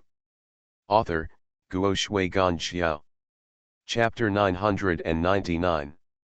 Outside Zongdu City, the ministers responsible for receiving the envoys have been waiting here for a long time. I saw black war horses lined up on both sides. The number of this cavalry was not large, only 26 people, but each of them exuded an evil aura, and they looked like ghosts in the sunlight. They were dressed in cold clothes, with scimitars on their waists, masks on their faces, and black scarves on their heads, with only their eyes exposed. They also wore long black cloaks, and riding boots with daggers. They all carried large bows on their backs, and each person carried an arrow. 18. A long spear in his hand gave off a cold glow in the sun, filling the surrounding air with desolation. A gust of north wind blew by, and a sharp whistling sound came from the spear, as if it was that the dead soul on the tip of the gun roared. The 26 riders of Black Cloud are also called the 26 demons by people in the world. They are the executioners that the Xiao family spent more than 10 years training. 26 people are practicing the way of slaughter, and each of them has the strength to enter the realm of Taoism, and is close to becoming a heavenly being. In the battle to destroy Xian, they massacred 6 towns and 3 cities in one night. Each of them used thousands of heads as the foundation to build a pagoda and skull tower, which was suppressed by fate. From then on, his strength skyrocketed to the realm of heaven and man, and his aura was so terrifying that just by standing there, dark clouds shrouded the sky above Zongdu, making people unable to breathe. Normally, these 26 people would never be dispatched easily. Today, Empress Xiao issued an order to specially invite these 26 people out. They were lent to the emperor to calm down the situation between the emperor and the northern barbarian civil and military officials. All 26 demons moved. This is really a big show. On the city wall of Zongdu, there are actually many figures from the world at this moment. In fact, this is not surprising. There are many sects in the northern Jianghu. Yang Hong sang Feng Bo Pavilion and scolded Zhou Yasheng so much that he ran away crying. This has been sung by people all over the world. So when they learned that Su Tong was going to Zongdu today, these people came early, paid to bribe the officials, and climbed up the city wall, wanting to see how charming the Xinwu Marquis was. Speaking of these 26 human demons, everyone's eyes inevitably show fear and hatred. These people slaughtered people and entered the Tao through killing. Although they are not gods, they are demons among humans. They are disgusting and hateful, but there is nothing they can do about it. I don't know if Marquis Xinwu can control these guys, someone sighed softly.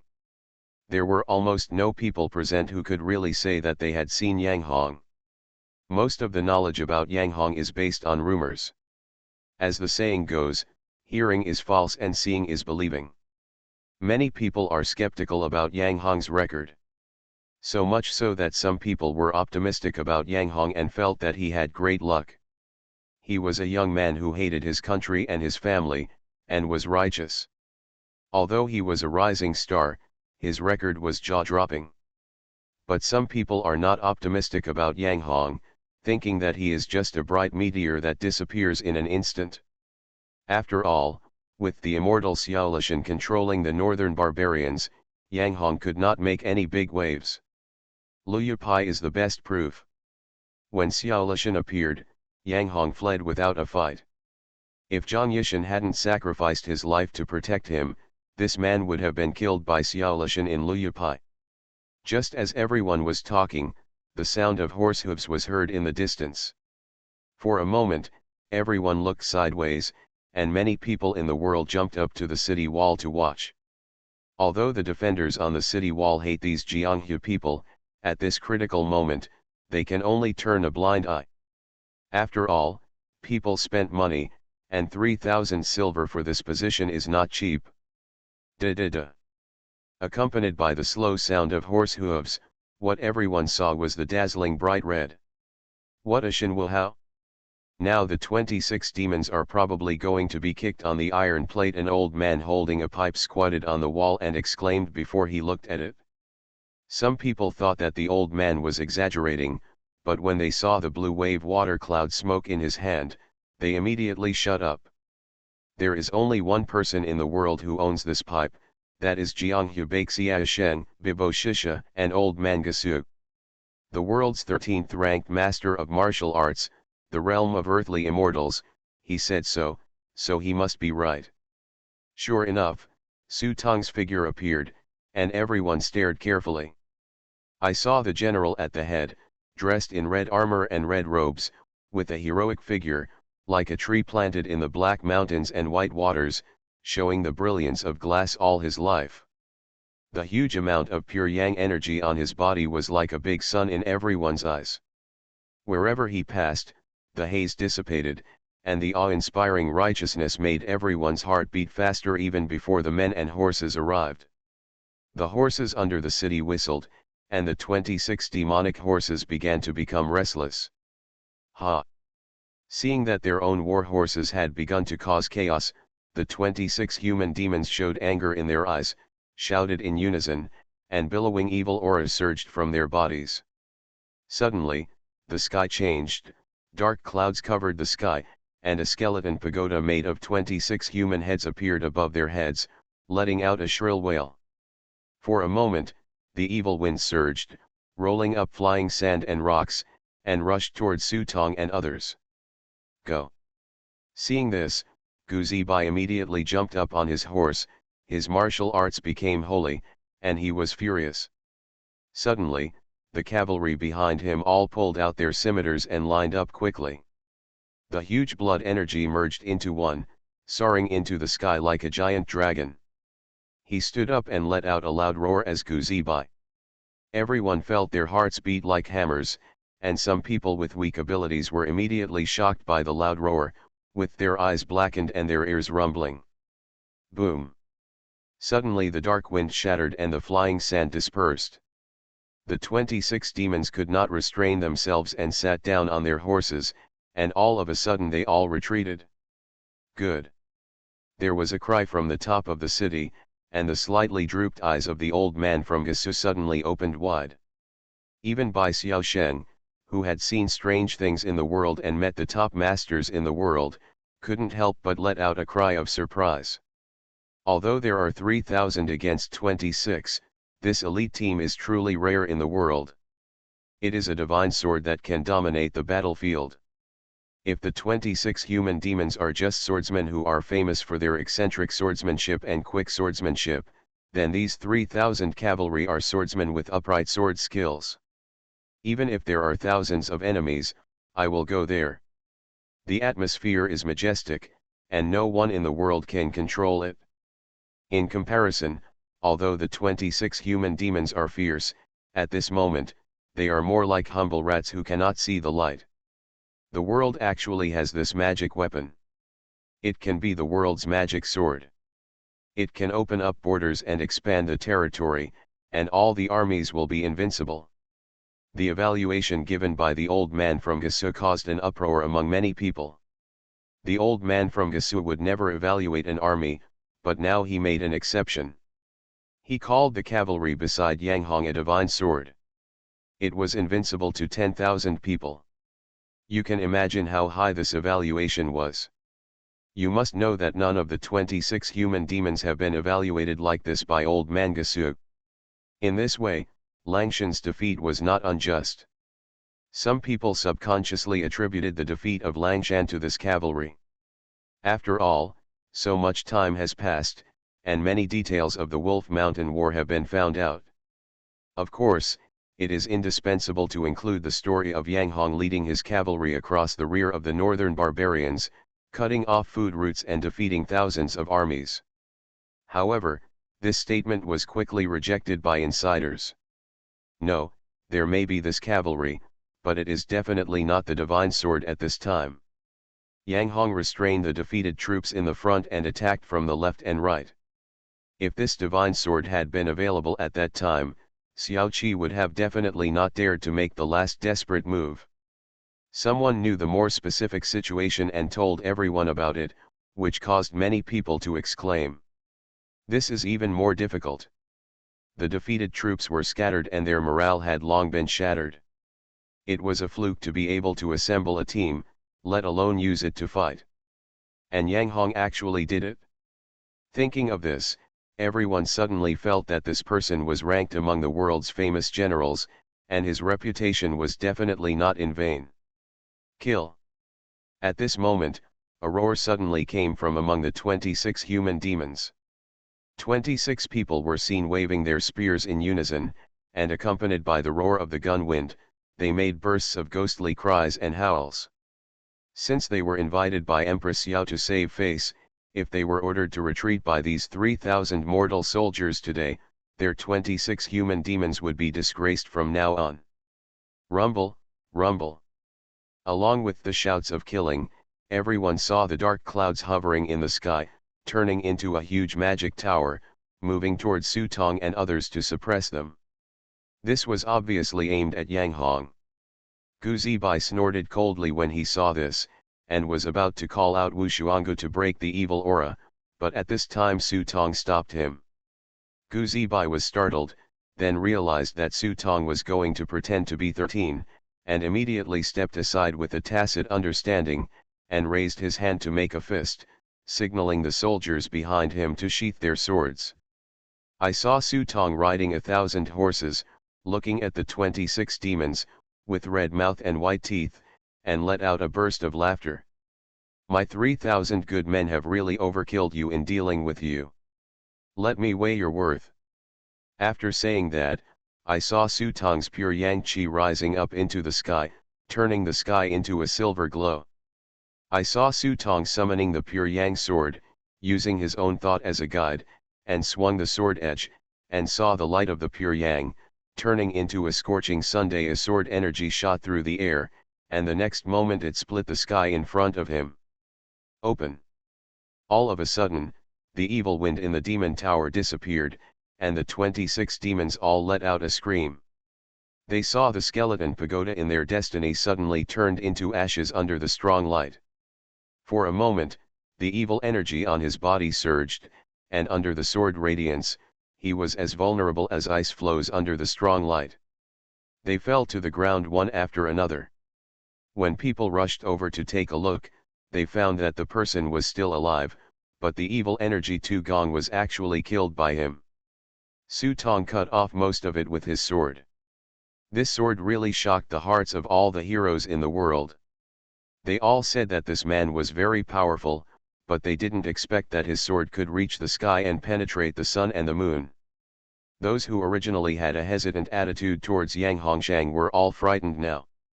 This man's swordsmanship has reached its peak. I'm afraid no one but Xiao Lishan and Su Lai can restrain him. Xiao Lishan killed Chang Kong Taoist Zhang Yishan of Longhu Mountain with one sword at Luyapai. Now Yang Hong has destroyed 26 demons of the Xiao family with one sword. This is retaliation for retaliation. If this person dares to come to Zhongdu in person, I'm afraid I came here for Xiao Lishan.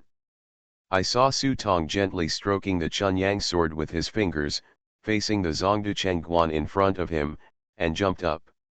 Swinging the long sword in his hand, he saw the sword glowing like a rainbow, swish, swish, slashing on the city wall.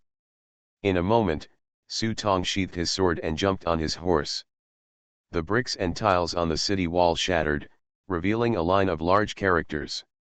Once the world is enlightened, I will laugh that there will be no swordsmen in the world. You are listening to Novels at Bless Up channel. Wish you happiness and luck. Please subscribe to receive new novels. How do you feel about this novel? Please like and leave a comment. Infinite Script Killing. Author, Guo Shui Gan Xiao. Chapter 1000. Once the world is enlightened, I will laugh that there will be no swordsmen in the world. This sentence was written on the Chunyang sword.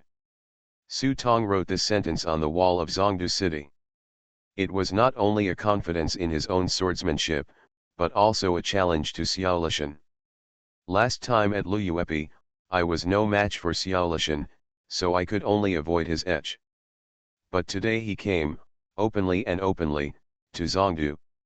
On the one hand, he wanted to explore the origins of the Yuankai divine section. On the other hand, he also wanted to avenge his shame and see how powerful your Xiaolishan sword is. Su Tong's attitude was already obvious, and everyone was moved by it. You are so brave. You are worthy of being the Marquis of Shenhua. There is no one else with the word Shenhua. This is an open provocation to King Xiao. In terms of strength, there is no doubt that no one dares to compete with Zhang Xian, the leader of Longhu Mountain. After all, 16 years ago, he beat Xiaolishan to the point where he vomited blood with 3 moves, made Su Lai escape, and caused Donghai divine monk Gu Zhang to fall from the 4th in the world to the 6th in the world. He is already the most powerful inner demon in the world. But if we throw this person away and talk about swordsmanship alone, Xiaolishan's swordsmanship has already reached the state of enlightenment, and no one in the world can match him in swordsmanship. Now that Su Tong was openly provocative, everyone could only praise his courage. Even if they didn't think highly of him, they had to admire him from the bottom of their hearts. Only those with strength are qualified to say such things. The fact that Yang Hong destroyed 26 human demons with 1 sword proved his strength. He was qualified to fight Xiaolishan. You set up camp, Ji Izhou, Nai Gao, Gaozhou, and you guys follow me into the city. Under Su Tong's arrangement, Gu Zibai quickly led a group of cavalry to change direction and prepared to set up camp on the hillside outside Zhongdu city. This way they have a broad field of vision and can respond quickly if there are changes. And with Gu Zibai watching over him, there won't be any big trouble. As for Su Tong, he took Ji Izhou, Lao Gao, and several personal guards and entered the city with Su Fan's carriage. The ministers who had been so high-spirited just now were now like frost-beating eggplants, as if they were mourning for their heirs. I had to sigh in my heart, no wonder the prince ran so fast. If he had known that this Shenhua was so terrifying, he would have reported illness and returned home long ago. Just when Su Tong and others entered the city, everyone on the city wall had already jumped off the city wall. Looking back, they saw the big words left by Su Tong, and they were already making a huge noise. I think Marquis Shenhua's swordsmanship is not inferior to that of Xiaolishan. This battle is very interesting. It's really a pleasure to kill 26 demons with 1 sword. This pure yang energy can break all laws and drive away evil spirits. It is the right way, just like the power of thunder from the sky. A group of people are flattering and have a great impression of this Shenhua. They feel that this man, Wen Tao, is the pillar of the country with his martial arts skills. But another group of people are skeptical. It's an exaggeration to say that Yang Hong is a rising star after all. King Xiao has held the sword for decades and killed Zhang Yishan with 1 sword. His attainments in swordsmanship are unparalleled in the world. Yes, King Xiao is in charge of the northern barbarians, and the country's luck has increased. Even if Yang Hong has good strength, when it comes to the earth immortal, his own luck is the foundation of his strength. How can he pass this level? Who said luck equals strength? Zhang Xian wouldn't be number 1 in the world without the luck of the country. Although Zhang Xian does not have national luck, he has the blessing of Taoism. The 1,000-year Taoism of Longhu Mountain has blessed him. Of course he is invincible in the world. Seeing the people on both sides getting more and more noisy and full of gunpowder, someone finally remembered something, turned around and ran up the city wall, and found the old man Gasu squatting in the corner. Old man, what do you think? When everyone saw this, they all remembered that there was another Bai Xiaosheng, and they immediately rushed to the city wall. I saw old man Gasu frowning and smoking the cigarette pot in his hand, as if he was thinking hard about something. Senior Gasu, what are the chances of Yang Hong winning? Everyone asked again. Old man Gasu is one of the most talented people in the world. Although his strength is ranked last among the best, few people can match his knowledge and experience. At this moment, everyone asked, naturally wanting to ask this old man to tell the truth about Yang Hongruo. In a battle with Xiaolishan, who wins and who loses? Facing everyone's inquiries, old man Gasu was too lazy to answer. Fortunately, some people knew the rules and hurried to the wine shop to buy fine wine, and the sauced meat and wine were delivered to the city wall. At this time, the old man from Gasu said with a reluctant expression, in terms of swordsmanship, this man can fight 20 moves? 20 moves, old man Gasu's words made those who were not optimistic about Yang Hong overjoyed, and couldn't help but feel proud. Ha ha ha, it's only 20 moves, I thought it was so powerful. As soon as he said these words, old man Gasu gave him a blank look. Zhang Xian won't be able to withstand 15 moves if he doesn't use the talisman. When Zhang Xian and Xiaolishan fought, old man Gasu was a bystander watching the battle and knew very well how terrifying Xiaolishan's swordsmanship was. After hearing this, those who were laughing just now shut up instantly. The old man from Gasu drank a glass of wine and picked up a few chopsticks. After the wine and meat were in his stomach, he felt much better. He continued, but if this person is not good at swordsmanship, it's hard to say. Everyone was startled at this moment. Yes, who said we have to compete in swordsmanship? When we get to the red eye, we can use any moves?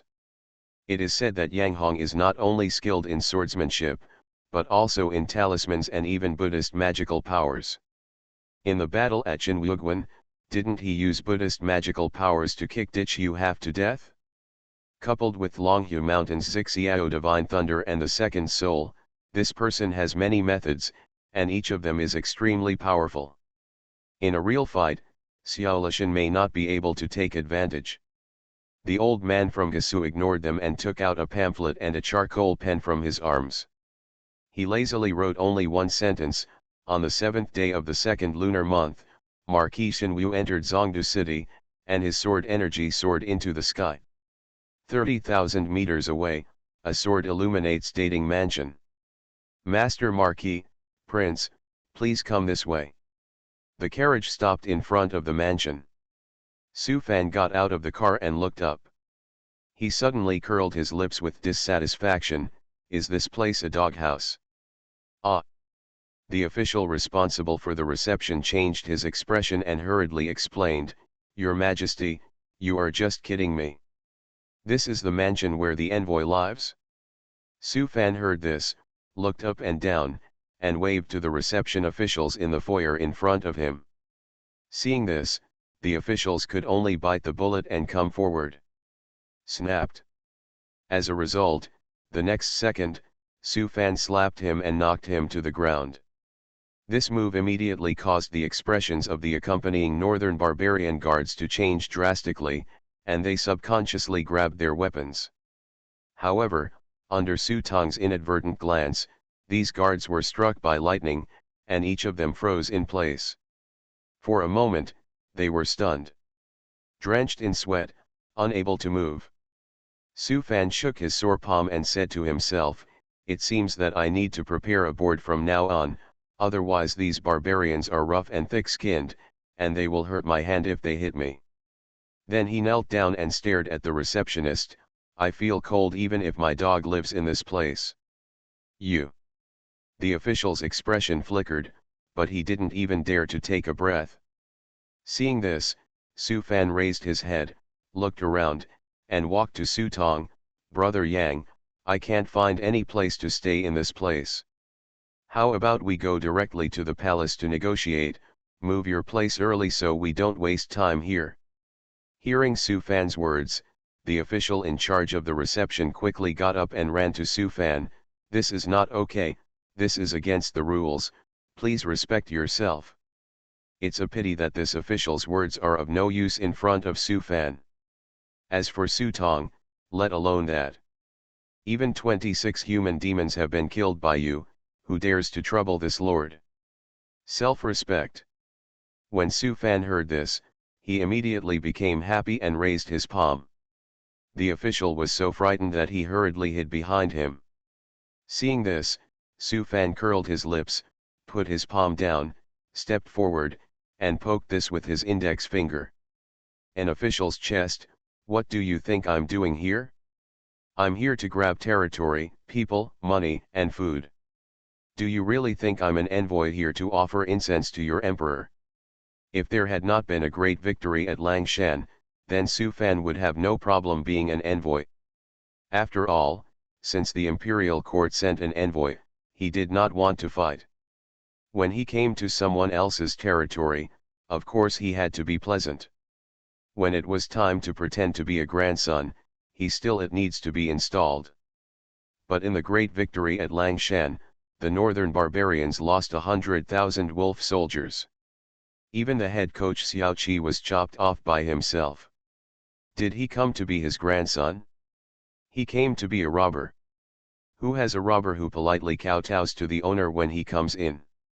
Furthermore, Su Fan knew in his heart that given the relationship between his father and Xiaolishan, maybe Xiaolishan would find a way to prevent him from ever thinking about going back to heaven.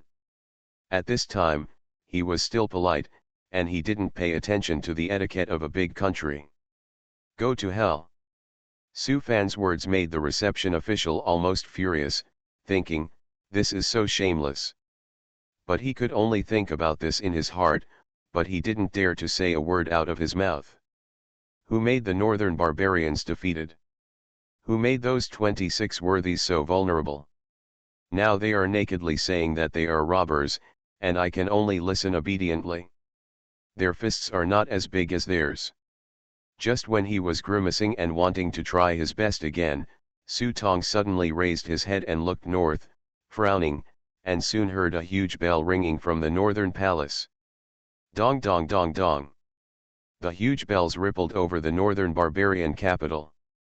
Many officials were stunned for a few seconds, and then they all burst into tears. Why do you ring the bells in your palace? Seeing the dull expression on the reception official's face, Su Fan couldn't help but ask.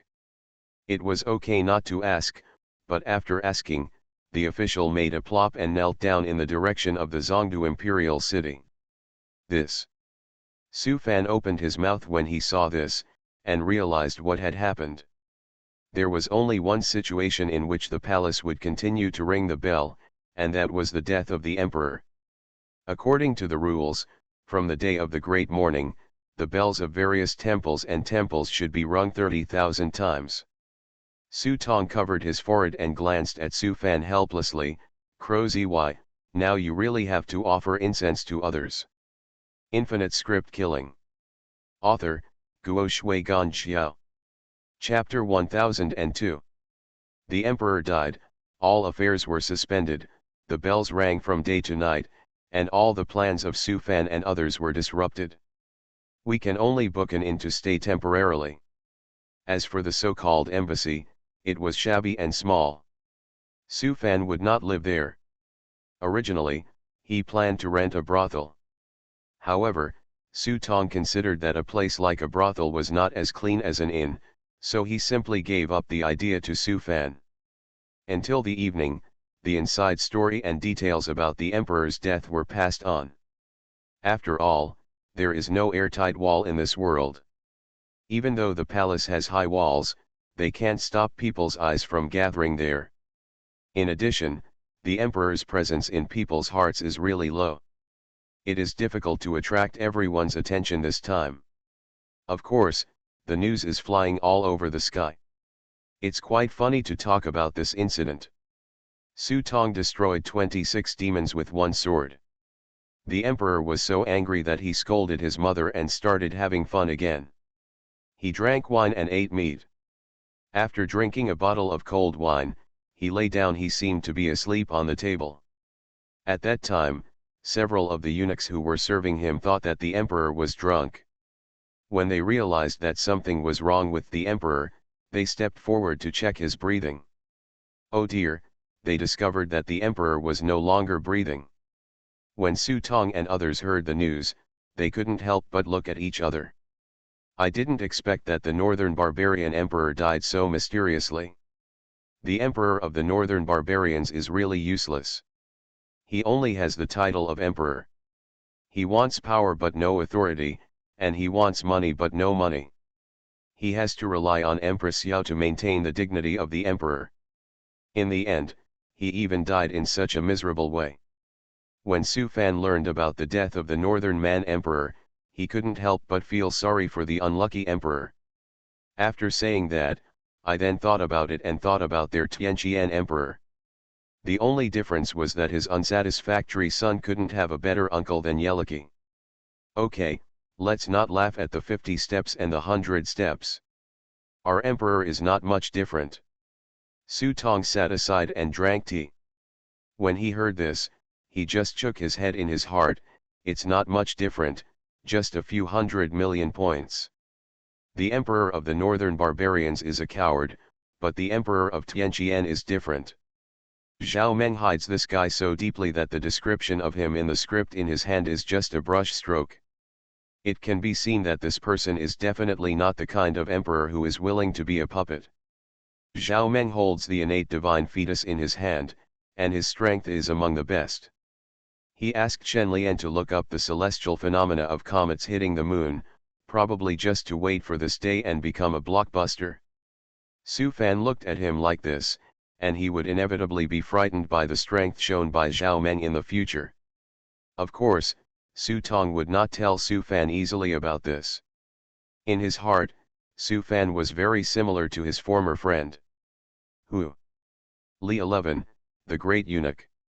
He is also willing to do anything to survive.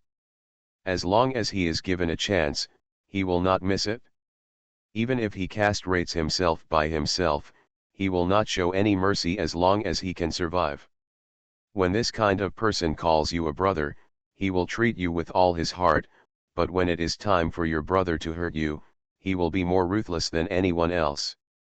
Su Tong sympathizes with Su Fan, but it is by no means the overflowing virgin heart. This guy is still worth using, just like Su Fan is using him, so he is also on guard against Su Fan. Come on, now we want to go back early, but I'm afraid we can't.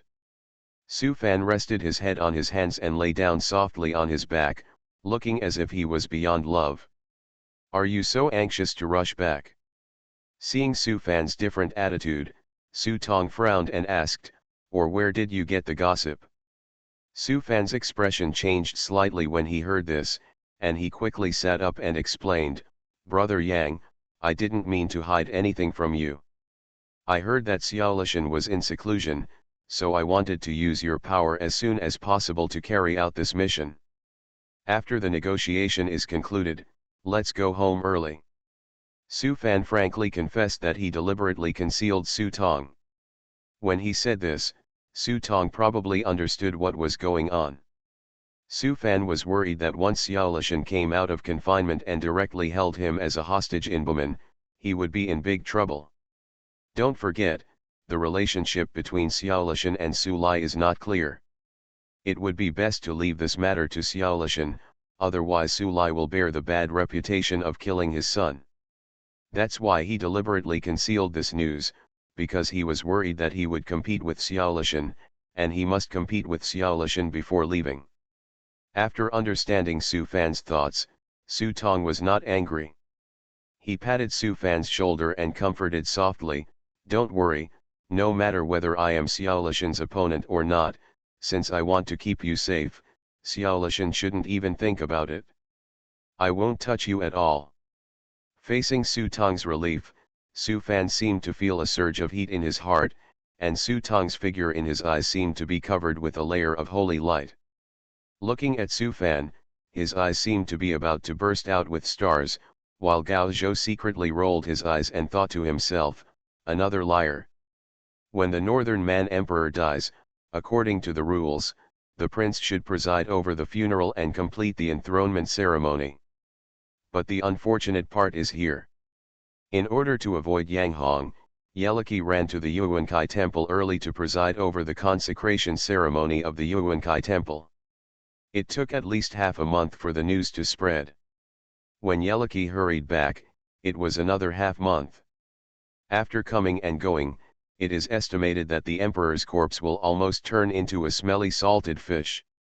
Xiaolishan, who should be in charge of state affairs, is still in seclusion at this time.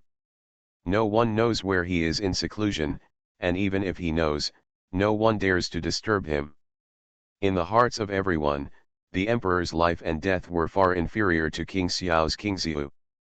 For a time, who would preside over the emperor's funeral became a new problem. Fortunately, at this time, a minister stood up and urged Queen Xiao to temporarily host the funeral and stabilize the court. As soon as this proposal came out, the debate in the court immediately became quiet. Yes, the queen is the mother of the world, and after the new emperor ascends the throne, he will be given the title of Queen Mother. Although the harem is not allowed to interfere in politics, it depends on the situation. It's not like there's no precedent. Besides, if Empress Xiao comes to preside over the government, whoever dares to say no will probably be the first to jump out and blow the person's head off. As a result, Empress Xiao did not care about the pain of losing her husband, and could only preside over the emperor's funeral with the help of ministers. Although Empress Xiao was a woman, she was not a flower vase.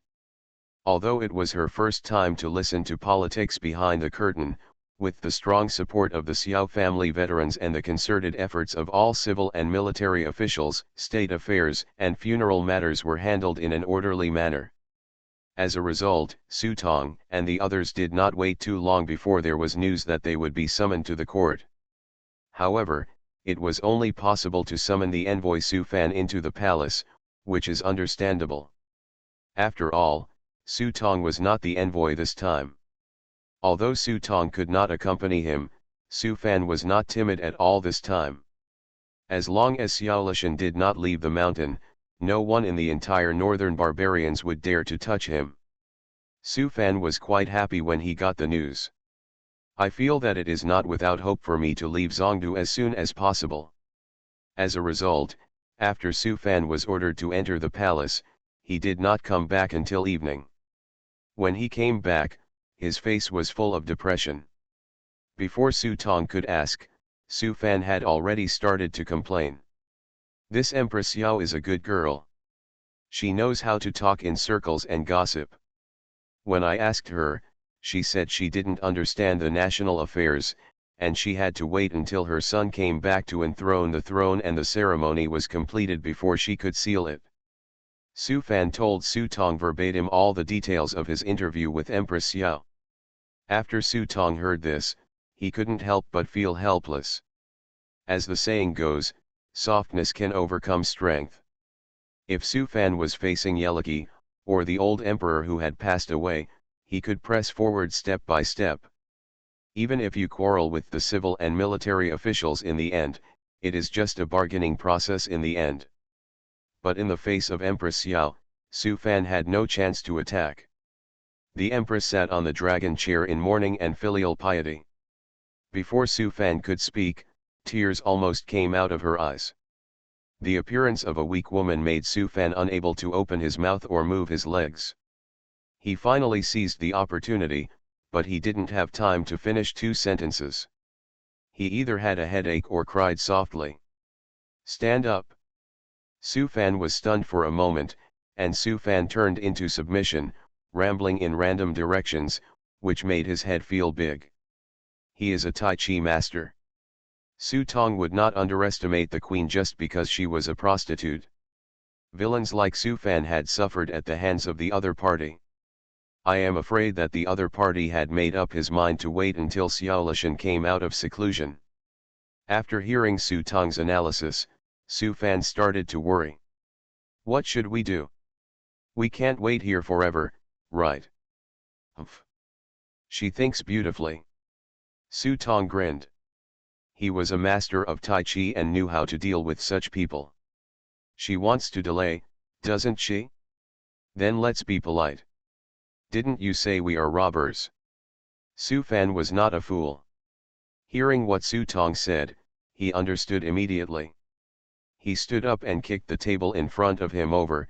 "Grandma tease, I'm a robber. If you don't give it to me, I'll rob it myself."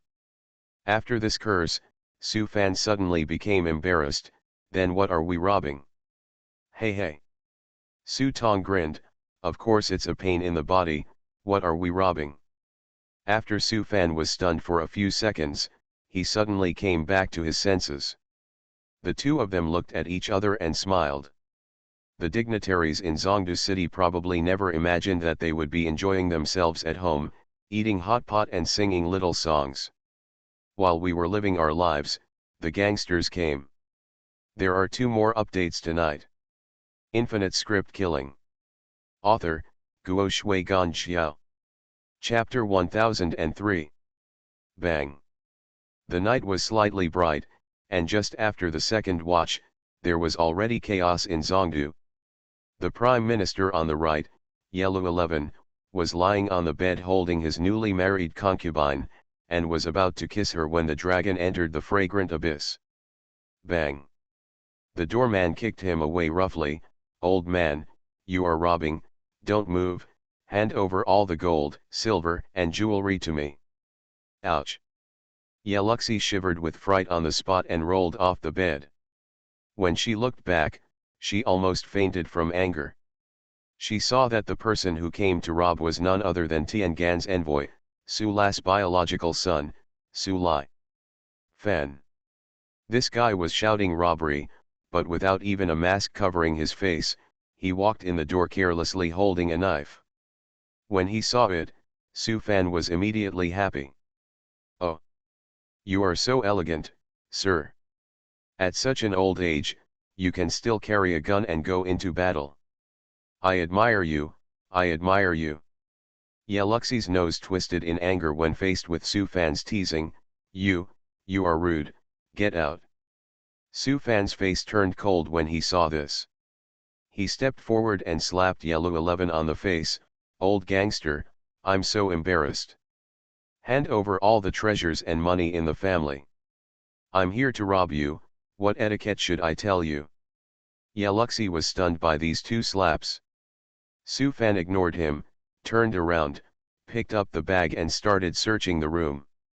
After a while, he swept away all the jewelry in the room, lifted the bag on his shoulder, and walked to the door without forgetting to turn around and take a good look at the naked concubine. Hey, it's really beautiful and delicious.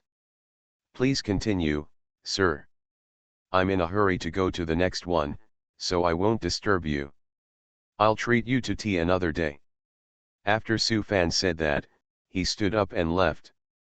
He didn't forget to close the door before leaving. He was considered polite among the bandits.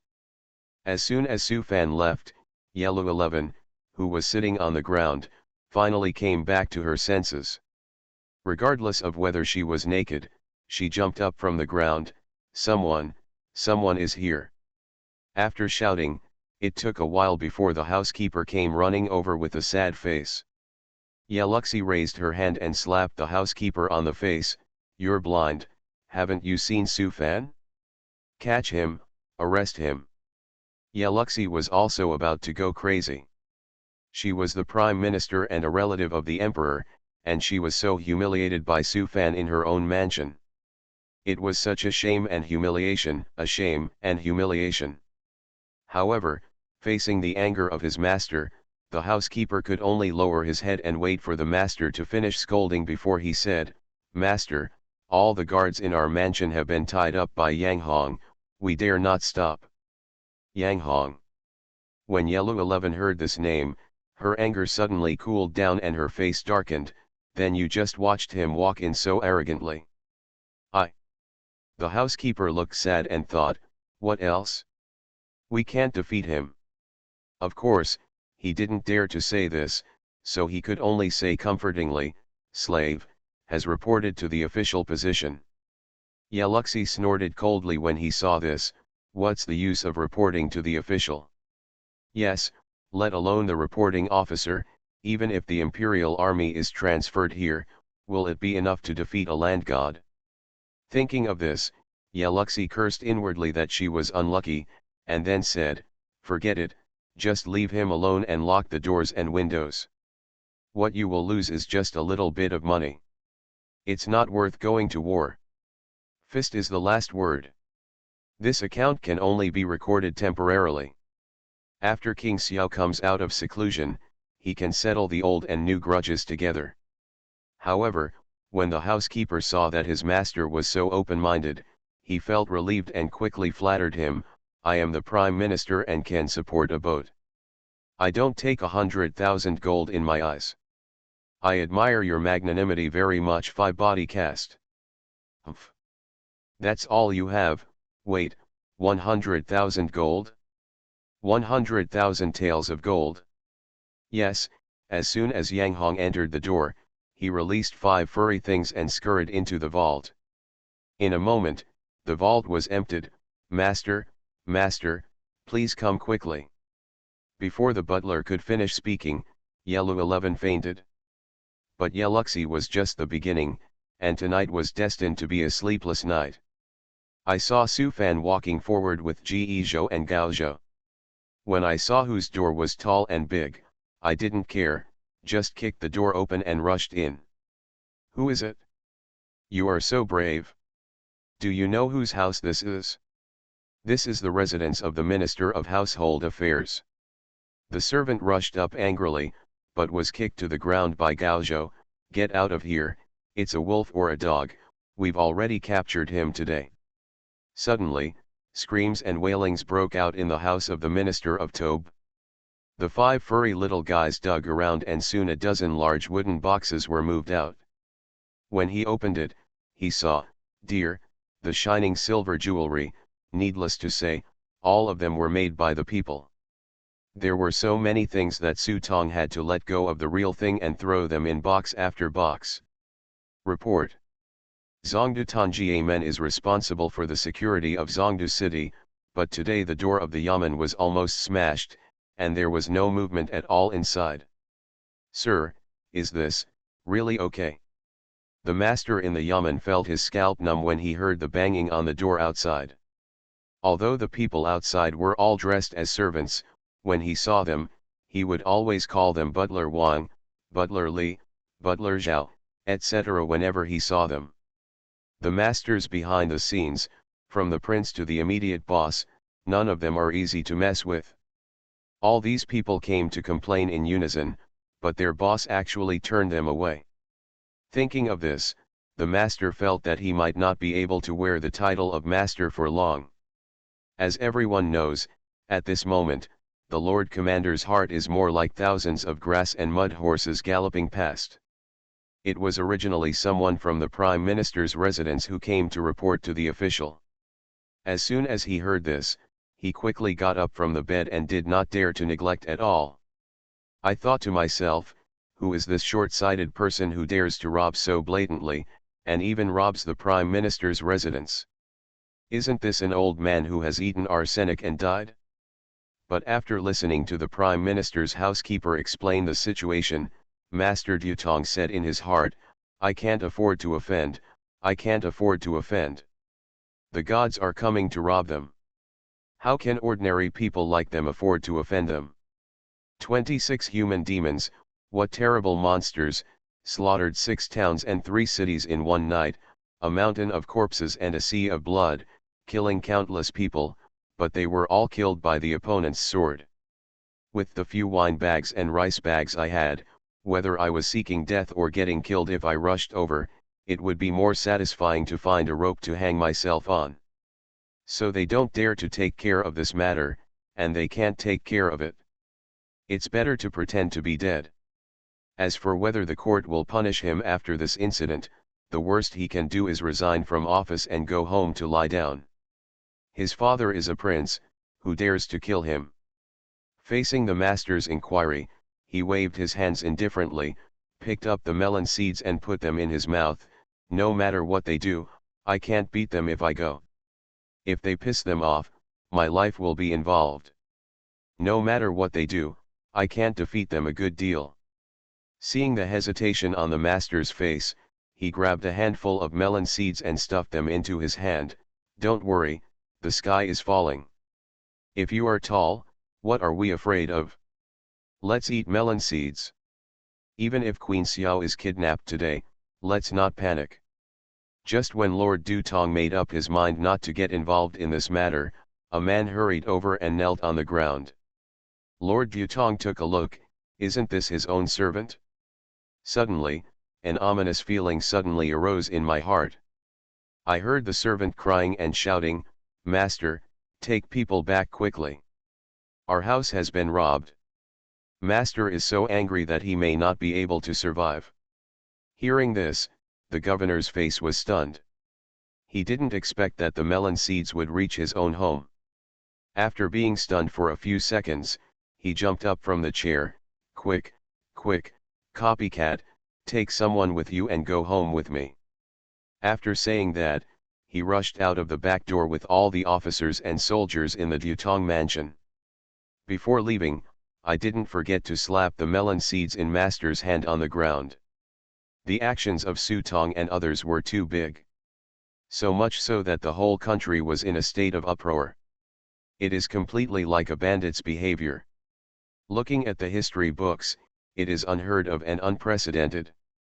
I have never heard of someone's envoy coming here to act as a robber, and robbing him openly. At this moment in Sikong Mansion, by chance Sutong met the old Confucian scholar again. This time Sutong didn't waste any time arguing with him, and directly asked Su Fan to rush in and search.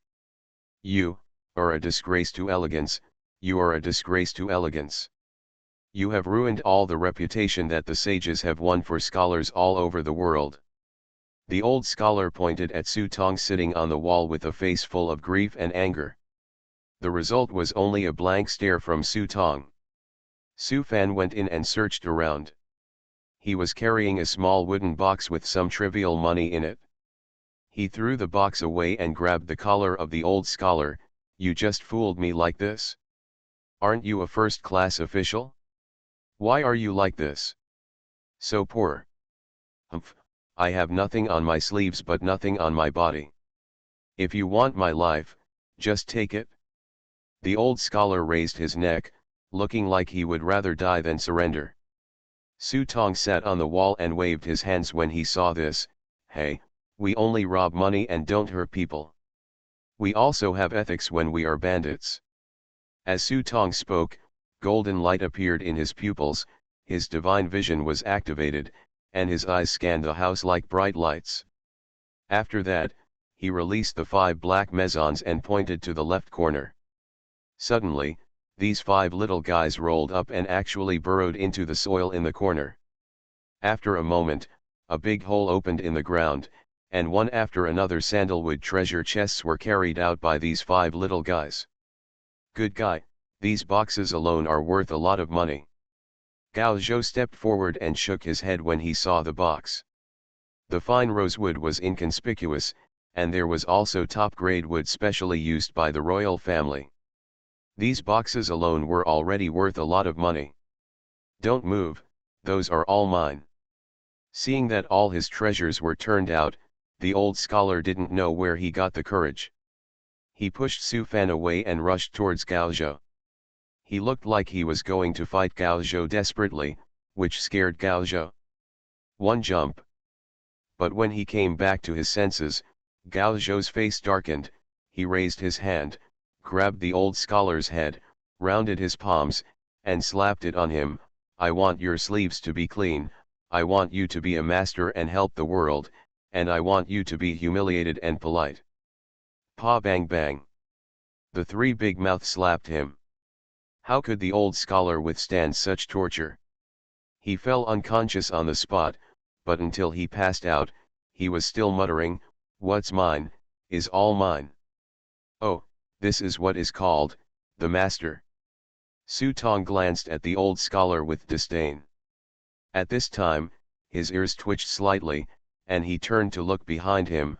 "Old guy, can't you help it anymore? I thought all of you northern barbarians were dead." As Su Tioxio's voice fell, a deep sigh came from the shadows. "Marquis Shinwu is indeed the best in the world. No one has been able to detect my concealment method for a long time." As they were talking, an old man with a bare head walked out of the shadows holding a long sword. You are listening to Novels at Bless Up channel. Wish you happiness and luck. Please subscribe to receive new novels. How do you feel about this novel? Please like and leave a comment. Infinite Script Killing.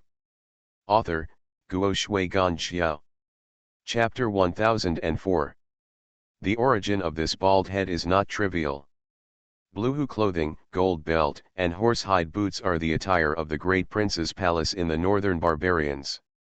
The four royal palaces, namely, the Grand Prince's Palace of the South Courtyard, the Grand Prince's Palace of the North Courtyard, the Yishi Palace, and the 11 Princes' Palace, each control a large tribe, namely, the 5 courtyards, the 6th courtyard, the Yi Chambers, and the 6th tribe of 11.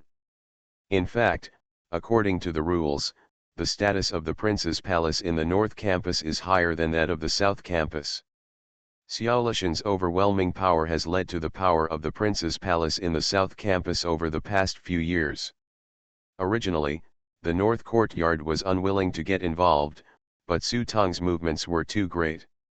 This made the whole city restless, and some people in the Jianghu even joined in after seeing this, and started burning, killing and looting everywhere in the name of Yanghong.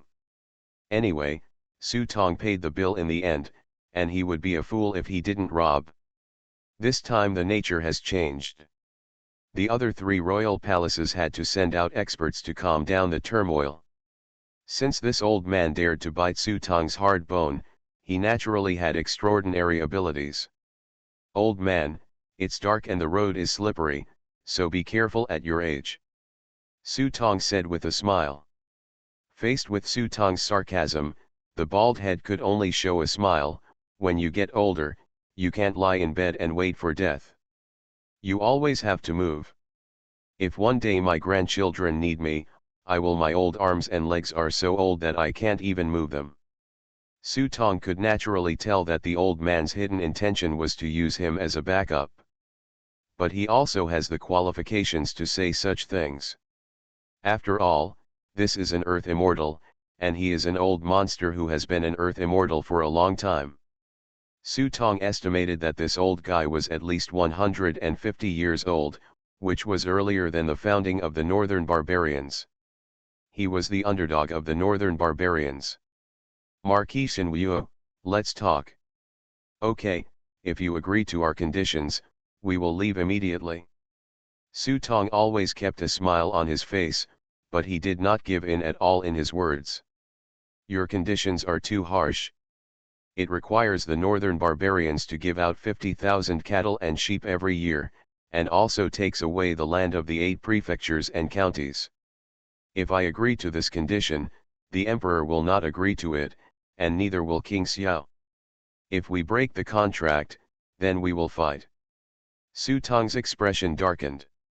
He knew that the old man would not agree to his conditions, but his attitude was even sharper.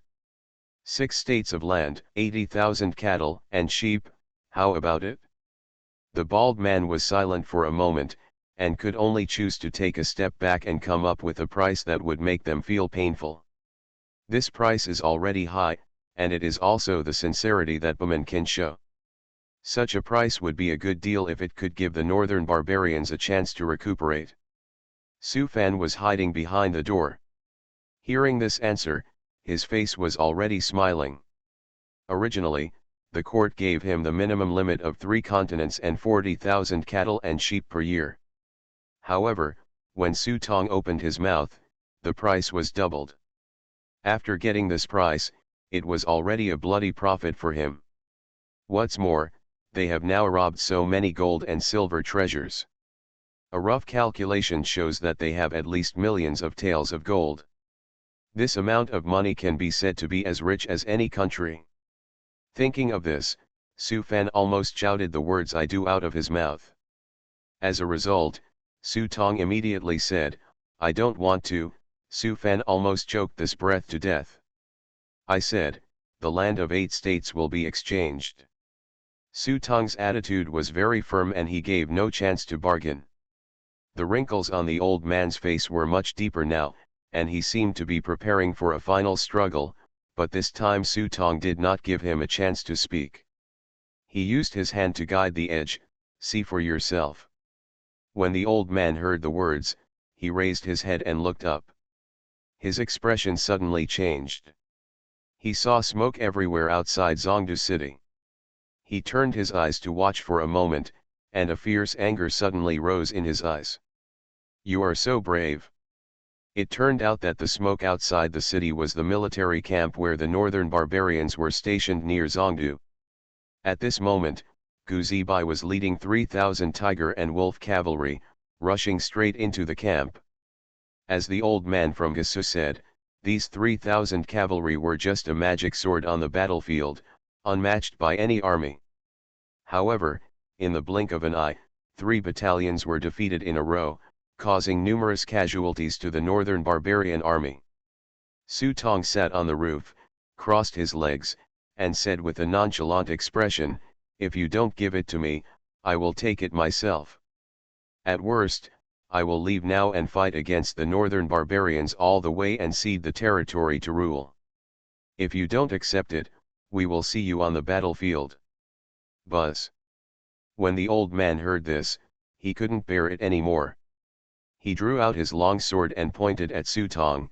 For so many years since the founding of the northern barbarians, even Su Lai has never dared to be so arrogant. In all my years of living, I have never seen him. You are so crazy. Oh, what a coincidence, you see it today. Su Tong gestured to the old man with his middle finger. How could the old man endure it now? He immediately jumped up and his figure instantly turned into countless after images. As soon as he made a move, a terrifying sword light erupted. "I'm always bullying you in sword competitions. Try this." Su Tong had been waiting for the old guy to make a move. The moment he saw him draw his sword, he immediately activated the touch of time. Suddenly, time around him began to slow down rapidly. With the blessing of Time Apprentice and Nirvana Sutra, Su Tong had already reached the threshold of the power of time. Although it is only superficial, it is enough to deal with the old guy in front of me. The countless sword lights that originally attacked Su Tong seemed to be frozen there when they approached Su Tong. Not good.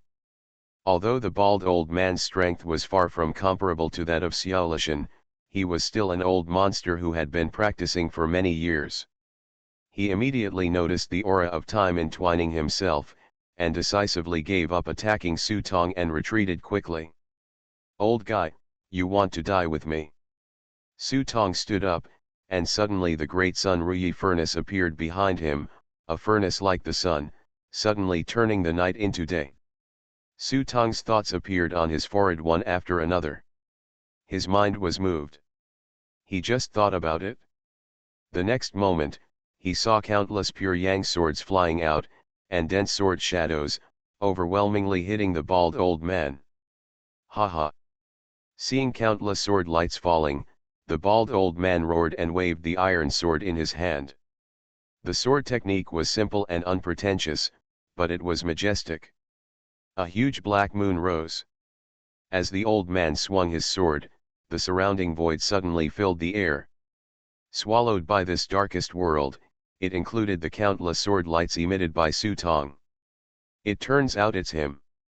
In the distance, old Mangasu was smoking a cigarette. Seeing such strange sword skills, he immediately understood who this person was. He took out the small notebook and the charcoal pen from his pocket, and lazily wrote a line of words on them. On the 13th of February, at the second watch, Marquis Shinwei made a big fuss in Zongdu City, leading the northern barbarian ancient sword immortal Jinggu to come out of the mountain. After writing this, the old man from Gasu looked back, and then continued to write, "Jinggu was defeated, and he was killed in 3 moves. From then on, he swallowed the 3 immortal swords of the moon, absolutely." After finishing writing, old Mangasu didn't even look at the results. He stood up and left. Before leaving, he couldn't help but sigh, this world will eventually be in chaos. Just as the old man in Gasu thought, Su Tong could not help but be surprised when he saw the black moon in front of him getting bigger and bigger, like a black hole that was about to swallow everything. When he looked with his spiritual eyes, he found that there seemed to be 3 evil gods sitting cross-legged in the black moon. His mind immediately moved, and he probably understood the mystery of the sword technique. Rather than saying it is a sword technique, it is a magic technique. Use the sword move to activate, invite 3 evil gods, and use the power of the evil gods to devour everything. Humph. A little trick. Now that he had seen through the mystery, Su Tong had his own way to crack it. He summoned the pure yang sword, blessed it with the power of his own thoughts, pinched it with his fingers, and the sword shot straight into the sky. Then, with the blessing of thoughts, the sword rotated rapidly, and a large amount of pure yang qi poured out of Su Tong's body. In an instant, most of the pure yang qi in his body was taken away, and it was continuously injected into the pure yang sword. One sword decides the world. Su Tong roared loudly, and for a moment everyone in Zhongdu city involuntarily raised their heads, watching the sword in the sky that was like a divine object falling from the clouds, tearing open the sky and slashing down. Special skills, one sword can determine the world. After activation, a large amount of pure yang qi will be consumed. With its own pure yang qi, it will attract the power of heaven and earth, and the sword will emerge from the universe. Hiss. Seeing this scene, everyone gasped. The masters in the world were even more numb. They heard the old man from Gasu say that Yang Hunk fought against Xiao Lishan in 20 moves. They still didn't believe it. But now, they suddenly felt that they were so humble. There was a huge gap. Simply disappointing. So much so that after this battle, many people in the martial arts world chose to retire, and even gave up the idea of spreading the Dharma and recruiting disciples. It can only be said that they are grateful to be born in this era and have witnessed these extreme horrors, but at the same time they hate themselves even more for being born in this era. After witnessing the extremes, they have become deeply desperate for their own strength. Boom! The giant sword slashed down, and in an instant, it penetrated into the black moon, and the pure yang energy that was as hot as fire filled the air, making it indestructible and indestructible. More importantly, this sword also has a layer of sacred power that can kill gods. At this time, Su Tong did not need to continue to exert force. The 3 gods sitting cross-legged in the black moon immediately let out bursts of piercing roars, and unexpectedly broke away from the control of the old man Jin and rushed out of the black moon quickly. Boom! But as soon as they appeared, Su Tong's second spirit, Fatty, had already been waiting outside. 2 purple sky thunders fell and chopped the 3 evil gods to pieces on the spot. Their souls were scattered and difficult to form. Ho ho!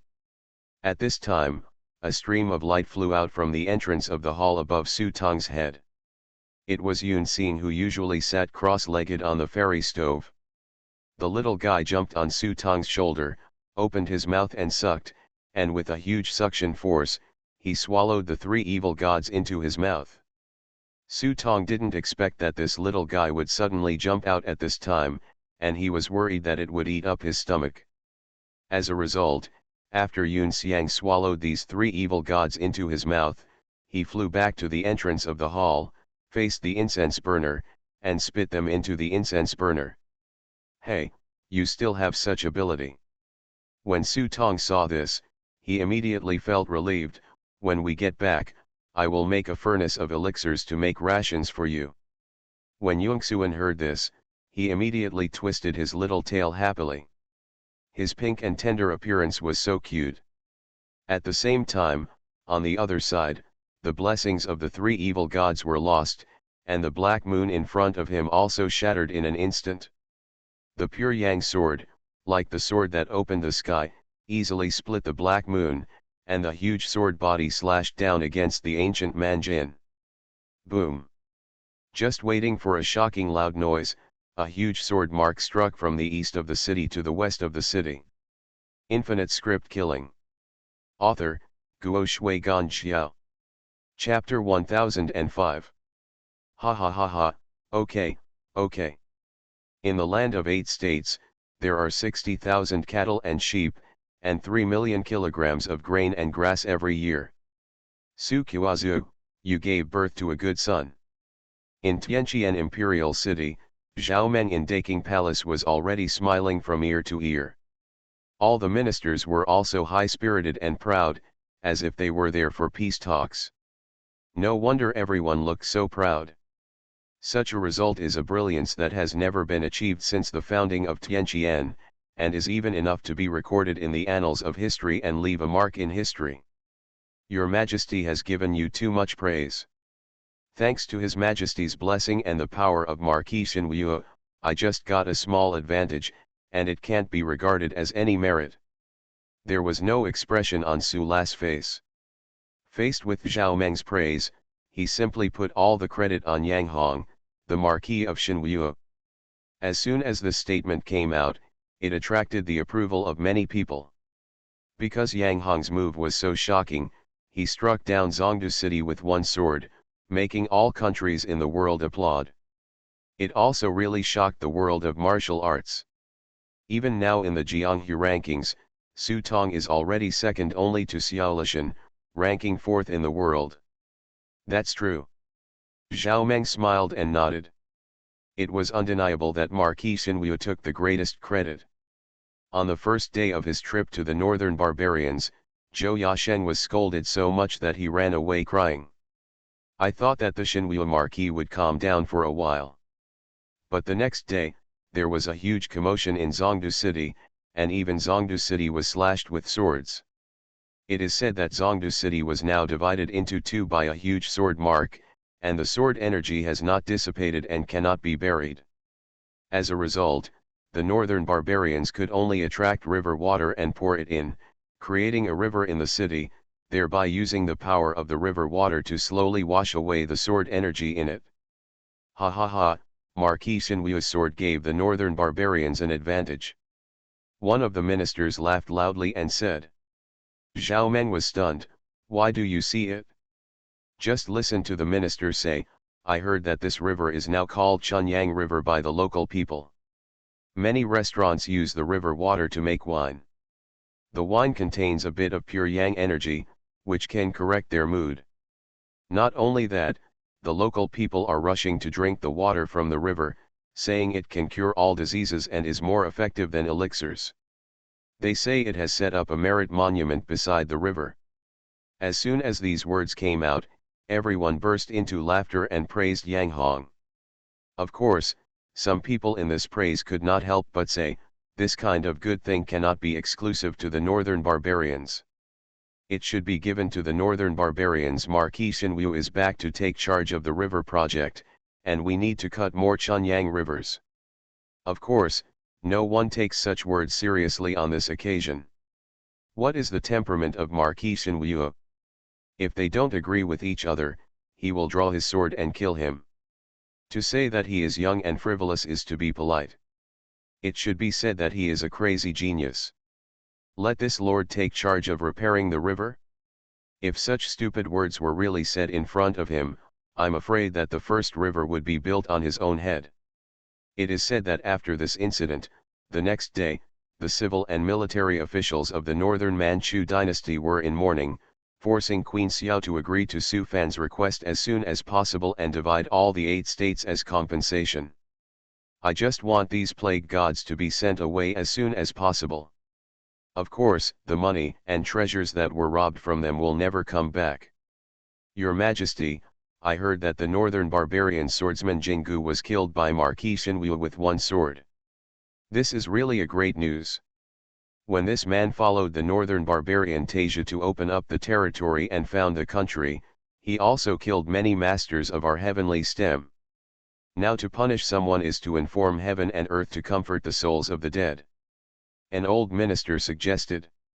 Zhao Meng nodded repeatedly when he heard this, that's what it should be. After saying that, he looked straight and sat back on the dragon throne, pass the message.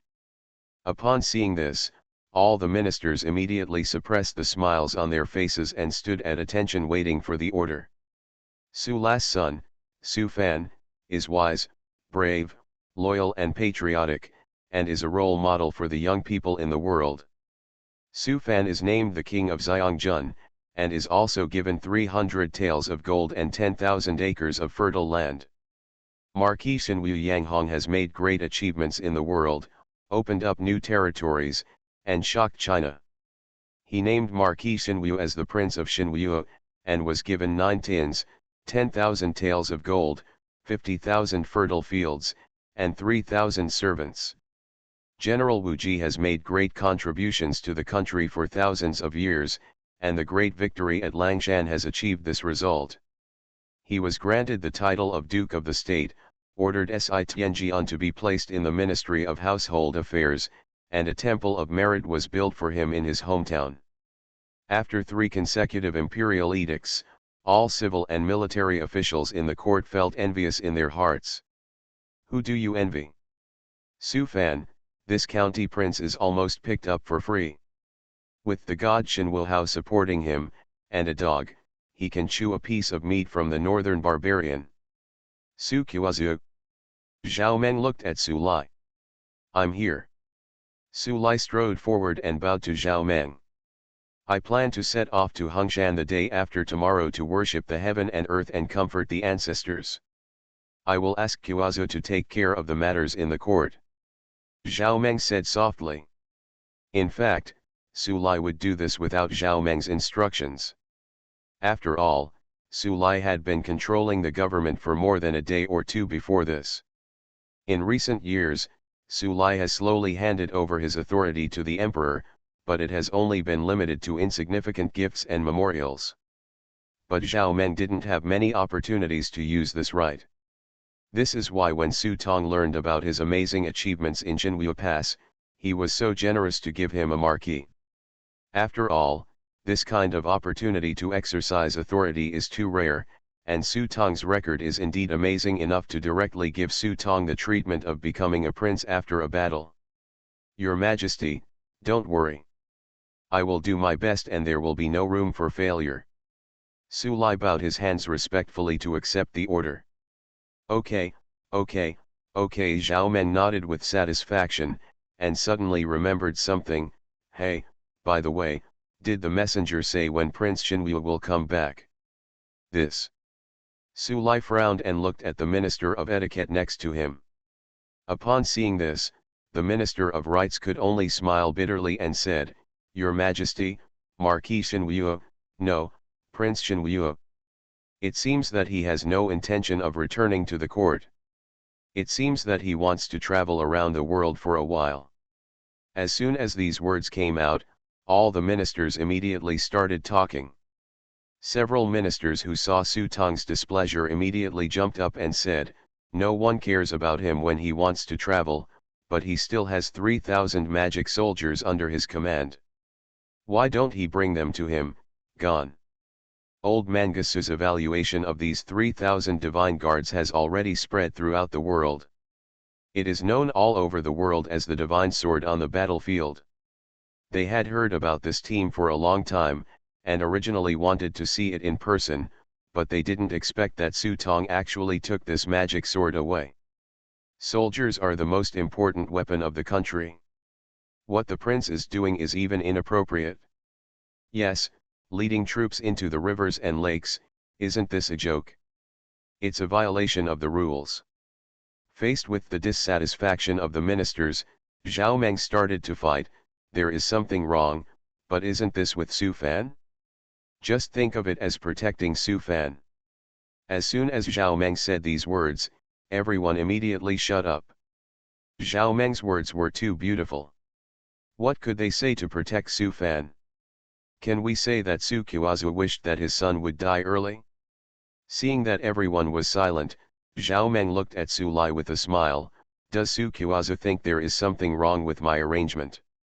The corners of Su Lai's mouth twitched a few times, knowing that the emperor was deliberately disgusting him, but there was still no unnecessary expression on his face. He replied coldly like an emotionless machine, This is your Majesty's Longjin, Your Majesty wait for the inscription to be felt within 5 years. Zhao Meng looked cheerful when he saw this. Haha, that's good. My dear friends, please withdraw from the court. Da. The team headed east along the road. Are we really not going back?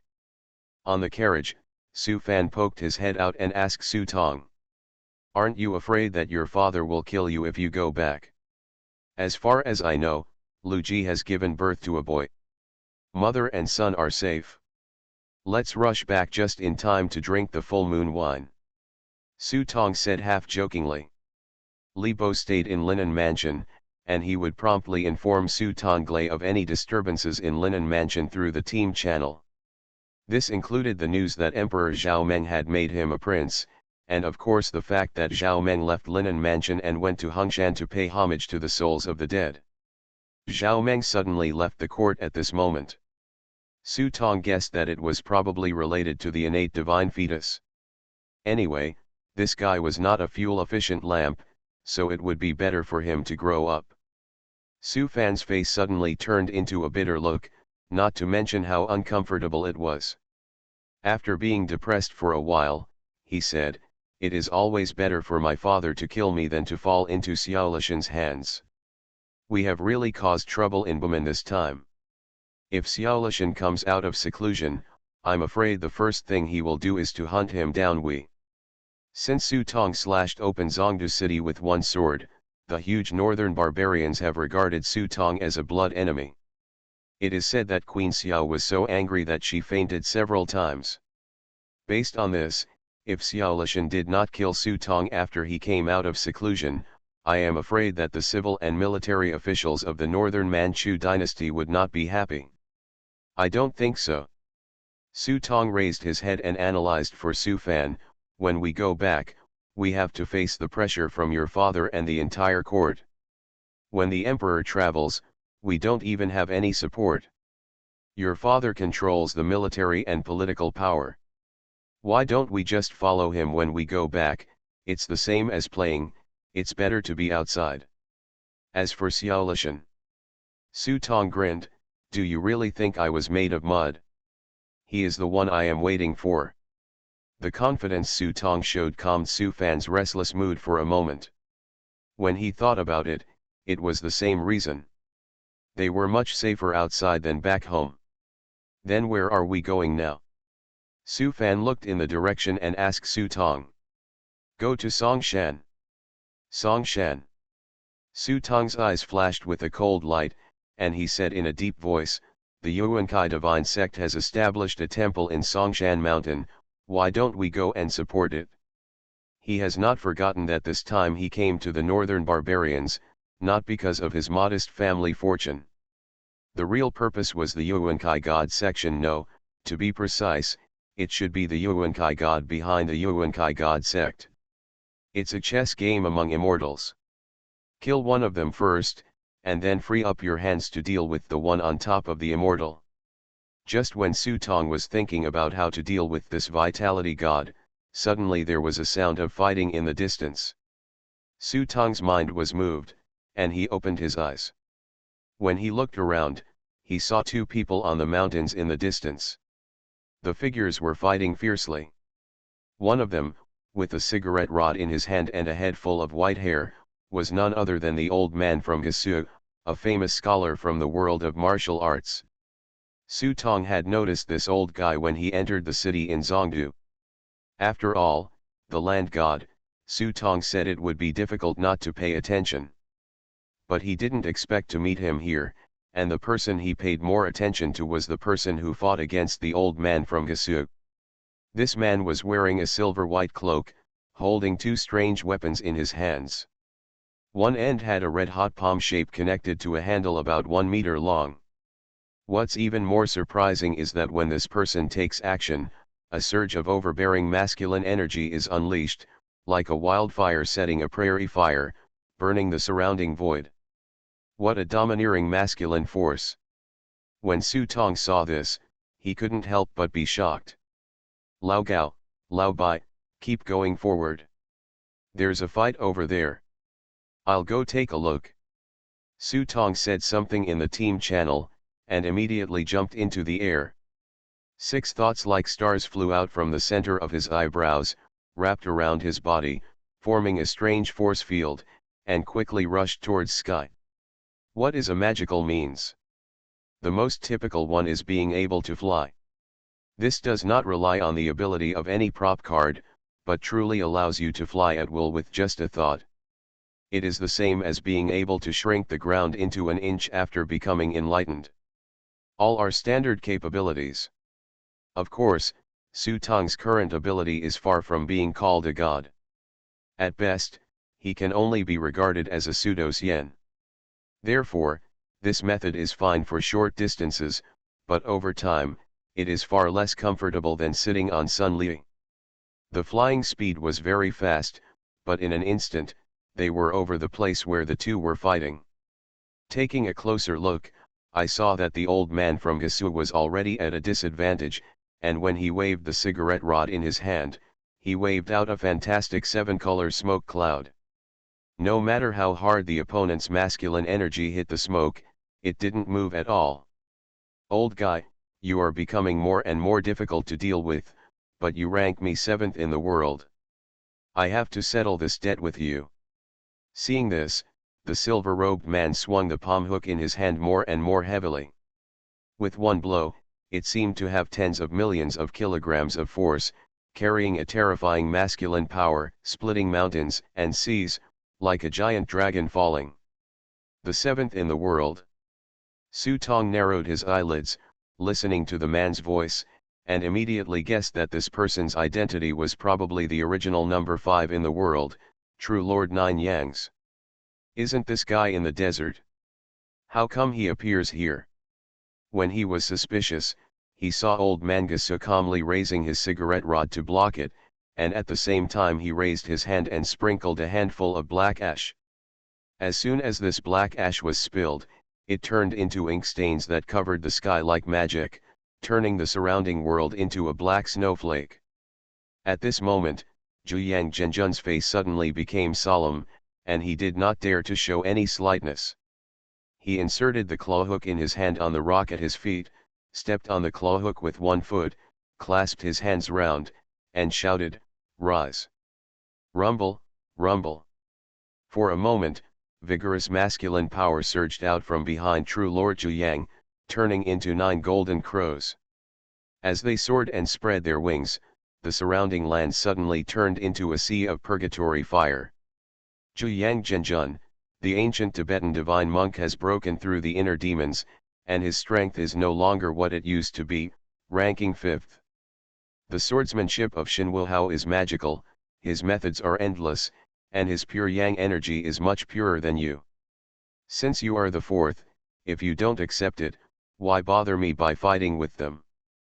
Facing the 9 Yang Golden Crow, the true lord of Nine Yang, this old man from Gasu, a famous scholar in the world of martial arts, began to be unable to resist. "Humph, you old guy is talking nonsense. Today, I will knock out 2 of your old teeth, and then I will go and compete with the other 2. Zhuyang Zhenjun looked like he had a bad temper, and he made up his mind to beat the old man from Gasu to the ground first. Seeing that he could no longer resist, the old man Gasu could only smile bitterly and raised his hands in the air. "Please also ask Prince Xinwu to show up to save me. I will thank you very much." Zhuyang Zhenjun was startled and immediately cursed, "You old guy, you still want to frame me." Su Tong was hiding in the dark, and was shocked when he saw this. He used the power of his thoughts to hide his aura, so that even true Lord Zhuyang couldn't find him. But this old man from Gasu was far less powerful than true Lord Zhuyang, and he actually found out where he was hiding in advance. Seeing this, Su Tong stopped hiding it and simply said, "This matter does have something to do with me. It just so happens that today I am here to learn about the masculine power of true Lord Nine Yangs." When Su Tong opened his mouth, Zhuyang Zhenjun was shocked. He suddenly turned around and saw Su Tong falling from the sky. He immediately shouted, "If you don't come here, good boy, I will go find you." After that, he kicked up his claw hook and jumped up.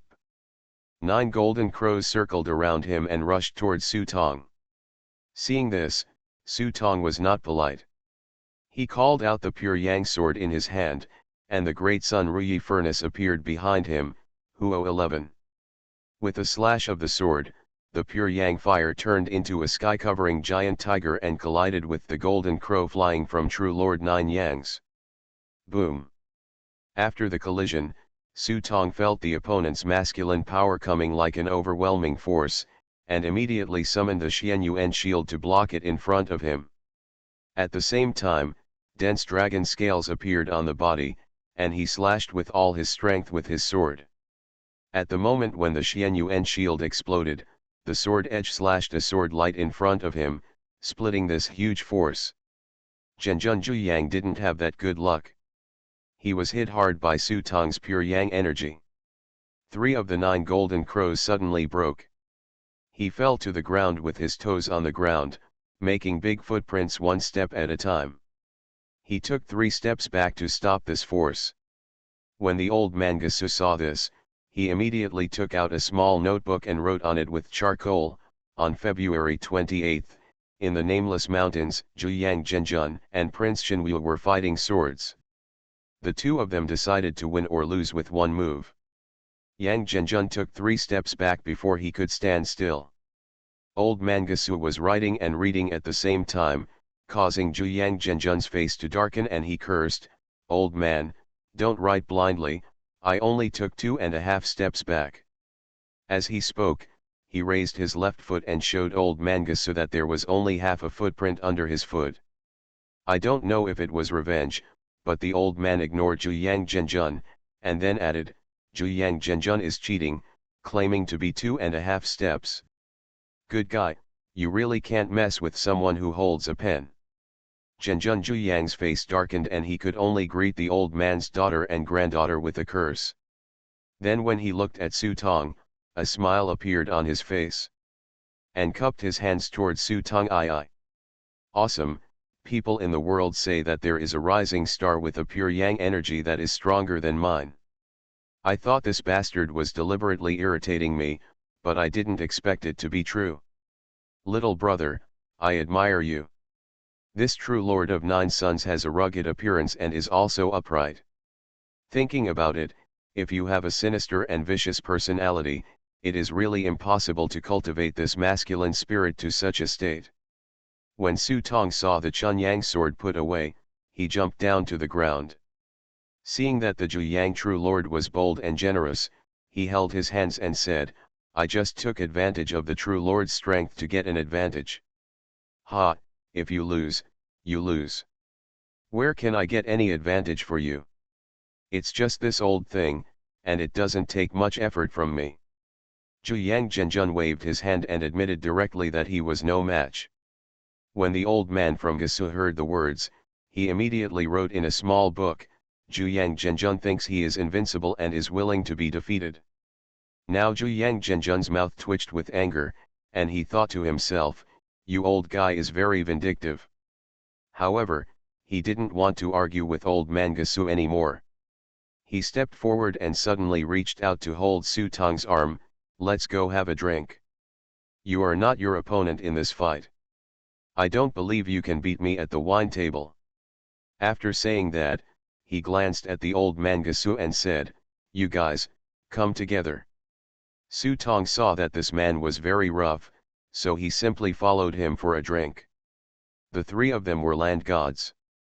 The cliffs were like walking on flat ground, and they came to a bamboo forest in a moment. There are already several hot women in the bamboo forest.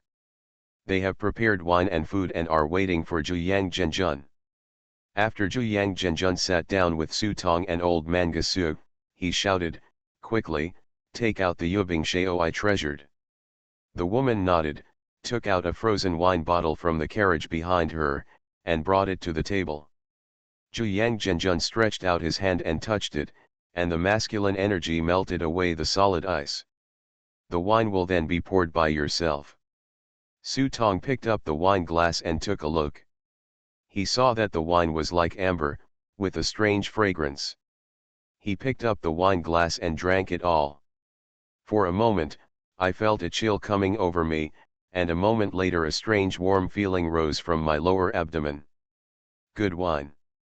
Su Tong thought about it for a moment and felt that the wine had a sweet aftertaste, with a hint of fruit. It was a rare wine. Ha ha ha, of course. Zhuyang Zhenjun was very happy when he saw Su Tong drinking so freely. He liked to be so straightforward. All the rules were empty. When Su Tong saw this, he took out the fire knife and put it on the table without hiding it. Zhenjun also wants to taste my wine. Don't call me Zhenjun. You are better than me. Just call me by my name. Zhuyang Zhenjun picked up Su Tong's burning knife and said casually. Now Su Tong could only look at old manga suicide, because he didn't know the name of true Lord Zhuyang. Seeing Su Tong looking at him, old manga Su said, Zhuyang Zhenjun's name is, Go Sheng.